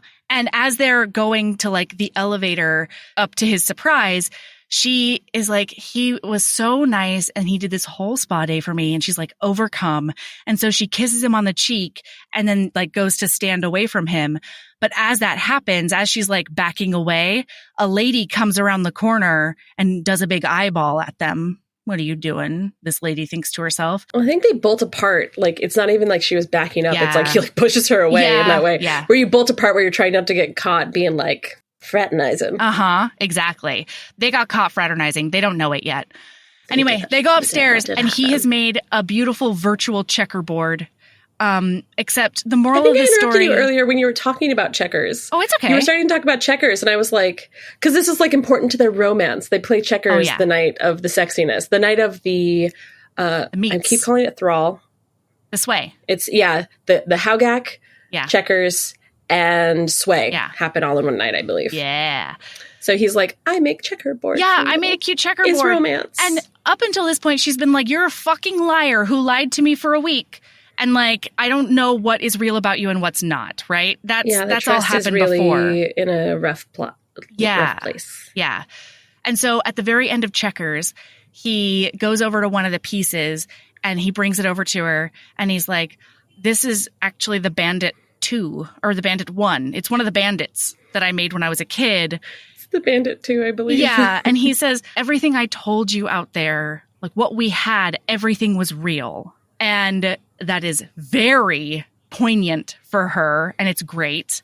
But then when they get back to the house, he's immediately summoned to go see his mom. They get back and they're going to be like, yay, we're going to fuck. We're into each other again. Yeah. Yay. And then it's like, oh, the plot has arrived. Mm-hmm. Yeah. The plot has been here the whole time. Victoria, don't take that wrong. Right. No, it's coming you to did not a introduce head. plot in the last 10 pages. That's Yes. what's happening. The final conflict has arrived. Turns out it's a trial because that bitch in the hallway reported them for breach of contract. Yeah, illegal flirting or whatever. That's the one. Yeah. Yeah. And his mom and Ziritha are both like, are you sure there's nothing that has happened that can save you from many-year work camp? Is there anything you can tell us? Yeah. Please, fuck. Yeah. And he's like, nope, there absolutely is not. So Ziri goes and gets her because she's going to, like, I don't know, testify about her character. She volunteers to go get her so she can be like, I'm going to give you a fucking rundown of what you need to fucking do right now. Yes, absolutely. Because she is the best. Yeah. And when she gets there, she, like, realizes as she's watching him basically sacrifice his life and freedom for her that, like, she's an idiot and he's her mate and forever isn't weird because they're just them. They're a team. She wants him. He wants her. It's great. So he's saying, I plead guilty. I have nothing to say. That's very, is there anyone who can say anything against this marriage between this man and this prison sentence? Yeah, because he's over there waving a fuckboy flag. He's like, I'm the worst. Punish me. I did it. It was all me. I didn't give her all of the information, but he's like throwing himself so thoroughly. He is not throwing himself under the bus. Have you guys ever been bit by like a bus depot right before school starts? Yeah. He's throwing himself under the line of buses that are interrupting traffic. It's true. Oh my God. And so then she's about to testify. She realizes that he's making this sacrifice for her. And she's like, he's my mate. Like he painted over the marks because I was afraid of like the lifetime thing and I didn't understand it. And so then the queen is like, paint remover, go get it. And then he takes off the paint in front of everyone. They're making sex eyes at each other. Ziri's like crying with happiness. Yeah. It's because she also has hope for their culture. Yeah. Because actual like mating it's happened a couple of times, but there hasn't been like a lot of sign of this helping. And if human women are able to provide more available wombs, I guess. Ooh, romance. Ew. Mm-hmm. No, I mean it's just fair. Yeah. But if human women are able to be introduced to this situation, they can get fucked down real good and help for their like cultural thing where like they have to stay so emotionally distant from everything. Like women can have more autonomy and choice in like love matches, basically. Right. They have love matches available. They can like have a very different trajectory of life. Yeah, and like who knows? Maybe the marks are catching. Maybe it's sort of like a communicable genetic switch. Yes. Who knows? Yes, Lily, lick my face. That's the one. Yeah. That's what Zira says at the end. That's how the book ends. It's true. She's That's just the last like, line will of the you book. spit on me? It's true. So anyway, it's the best. And they end up in a tiny house that's on the ground level because that's where... Yeah, he's like, I'm still scared of heights. We did not resolve that in this book. No. I do want to do a quick... because we specifically mentioned Mavosi and the plot issue that creates, where she's like, the fuck? That is a contractual term, which is adorable and very much fits his character, where he had heard former like family members use that because it's a term that means like an alternative. It's it's a contractual. If you're like, in a it's a legal way to break the contract, like literally. Yes. It's called the Mavosi clause. I know that clause. word. It's just not here. So yes, it just means you encountered your mate while you were in a contract. Like it's not that you met them before, like Verakko has, where like they're not married yet. You're in a contract, and this is a way to get out of it because you've met your mate. So you have to prove either I or marks. And so your Mavosi is like, you're like getting out of like your contract so you can be with your true love. Right. So that is why it translates to alternative and is also why he's using it as a term of endearment. And it is going very wrong in that dynamic. Yeah. Oh, it's so sweet. So anyway, they're together forever at the end. It's amazing. Yep. Yeah. He probably bites her all the time. Yeah, they just chomp right at each other. She repeatedly spits on Ziritha until Ziritha finds love like she deserves. That's the one. That's what I assume happens. Yeah. Actually, no, that's text. That's not that's not fanfic. No, yeah, she just threw that in at the end. It's an epilogue. It's a very important epilogue. Yeah. That epilogue packs a lot of plot. I have no idea if there's an epilogue. Oh my gosh, this book was so good, and it led me down a crazy rabbit hole.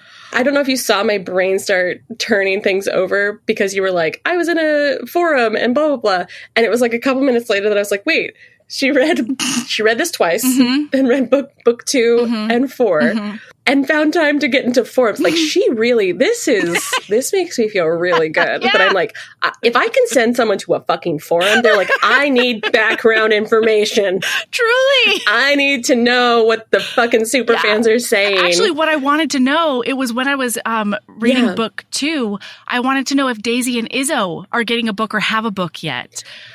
Because they're like, but they don't yet. And in the forum, she said it's because Izzo has some growing up to do. So I expect him to be like book 8 or something. Yeah, or book 27. Yeah, I'm just going to put that out there on like my dream board because man, oh man, there are some series that you're just like, you should probably stop. And this one, I'm like, you should never stop. Forever. You need an entire fucking planet to move over. To Clickania, and I want to read about all of them. I want wing boys. I want fish boys. Yes. I want a sapphic romance for that guard that works for Owzed. A rock-fisted giant, which is the novella I was reading. Have you? Holy shit! No. Encountered that one? No. Yet? I do believe you will love that. Holy balls. I think it's Freeing Maladek. Okay. That's the novella I'm in the middle of, and he's like another kind of Clickanian, and they are like miners because they're able to like punch through cave walls. Oh my god! And I know this is going to surprise you, but he fucks her real good. Oh no way! Like, what? Yeah. Oh! So yeah, everything. Recommend all the things. Yeah, I think that's my lady love. Really? My lady love is do the rest of these books. Do them. Yes, that's a good lady love. Yeah. What a good person you are. Because I was going to be selfish about my lady love. Do it. Wait, is it selfish? I don't know. No, because you're giving a recommendation to everybody. That's fair. Yeah. That's true. All right, what's your lady love? It was going to be like a little bit niche, a little bit weird, right. And this will not resonate for everyone, and that's fine. Go do face masks. I love that for you. Because my lady love was going to be this kind of new world that I've fallen into. It is not an alien race. It is a real world. Okay. I didn't know that barbershop was a thing. Do you know about this? Oh, like quartets? Well, or like quartets. a cappella? There are quartets and choruses. So there are two main like barbershop organizations. One is called BHS, which is Barbershop Harmony Society. Why am I doing this to myself? And Sweet Adelines. Oh yeah, my mom was in Sweet Adelines. No shit. She had really? She was in the Sweet Adelines chapter in Oregon. Yeah. Holy wow. Well, so am I. Nice. And I'm now in a BHS chapter because I just auditioned this weekend. And they felt bad for me, so they let me in. I'm just kidding. That's my fanfic. Because I was very uncomfortable with them saying so many nice things. So that's just where I'm at right now. But this has been a mind-blowing. I've been in choral music forever. Yeah. And I love it. I have a deep, deep-rooted love of choral music. I found it when I was like 6 or 7. And I basically sang in choir with like a couple of breaks here and there. That's awesome. But other than that, I sang in choirs for years and years and years. And I was in a choir, and the way that I usually put it is just that they're not well resourced. It's often a very I would leave choir practice and my voice was just shot. One of the reasons is I was singing soprano a lot of time, even though I was a lifelong alto. So sometimes I would walk out in a worse mood than when I walked in. No. And my voice just fucking wrecked. And then a friend of mine found barbershop, HB Jazz. Ooh. Jasmine. She's amazing. And she's like, I joined this barbershop chorus that's like down the street from me, and you should try it. And I was like, I guess I'll try it. I guess I'll just like try it. It's fine. I'll try it. But like, I'm not going to leave choral music because like, of course I wouldn't. I've been in it forever. It's fine. Yeah. I'd been in the choir that I was in for like, I don't know, 10 years. Oh, wow. And I went over to, it's a Sweet Adelines chapter, and they're amazing. And the director is like incredible, like just nuts. Like the way that he engages with music and people was like the thing that really drew me in, because they have such, this is true throughout barbershop.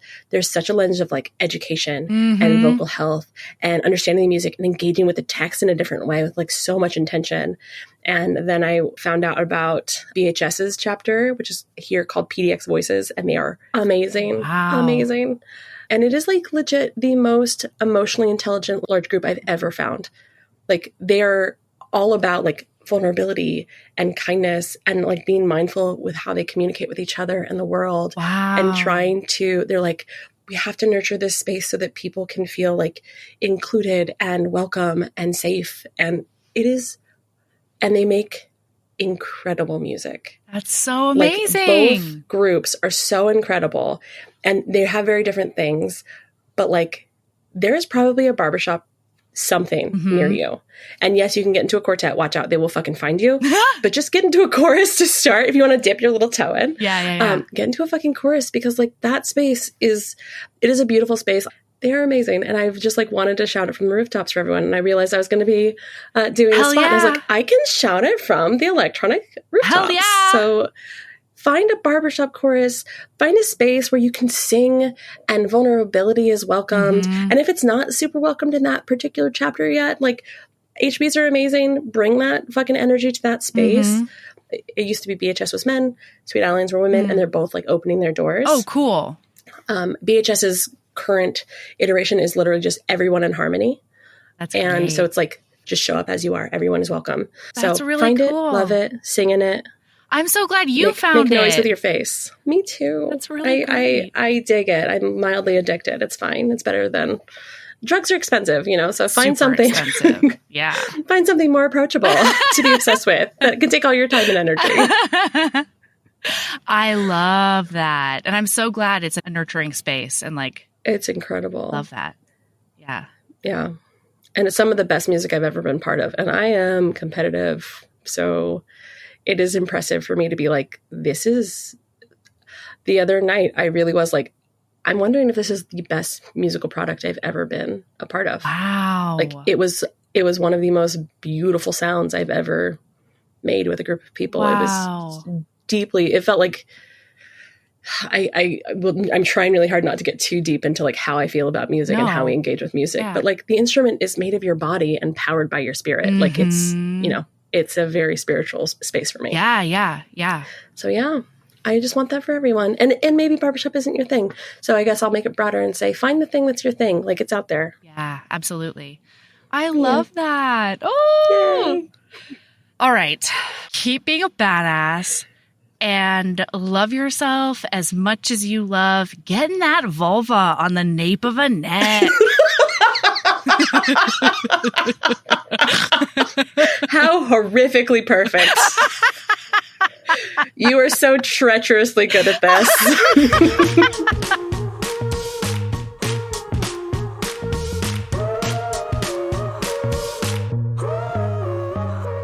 Heaving Bosoms is produced by us, Melody Carlisle and Sabrina Bradley. Editing is done by Melody Carlisle. Our theme music is by the incredible singer-songwriter Brittany Fonts, and our art is by ultra-talented author Kate Pryor. If you like our show, remember to follow us on your favorite podcast app, rate us 5 stars, leave a nice review, and of course, tell all your friends about us, even if they don't read romance. If you want to get in touch, you can email us at heavingbosomspodcast@gmail.com. If you want more of us, visit patreon.com/heavingbosomspodcast. You can also find us on Instagram at Heaving Bosoms, on TikTok at Heaving_Bosoms, and in our Facebook group, the Heaving Bosoms Geriatric Friendship Cult. Head over to our website to sign up for our newsletter, get our Reading Embrace printable, and check out my audiobooks at heavingbosoms.com. All right, we'll be back next week with more swoons and snark. See you then.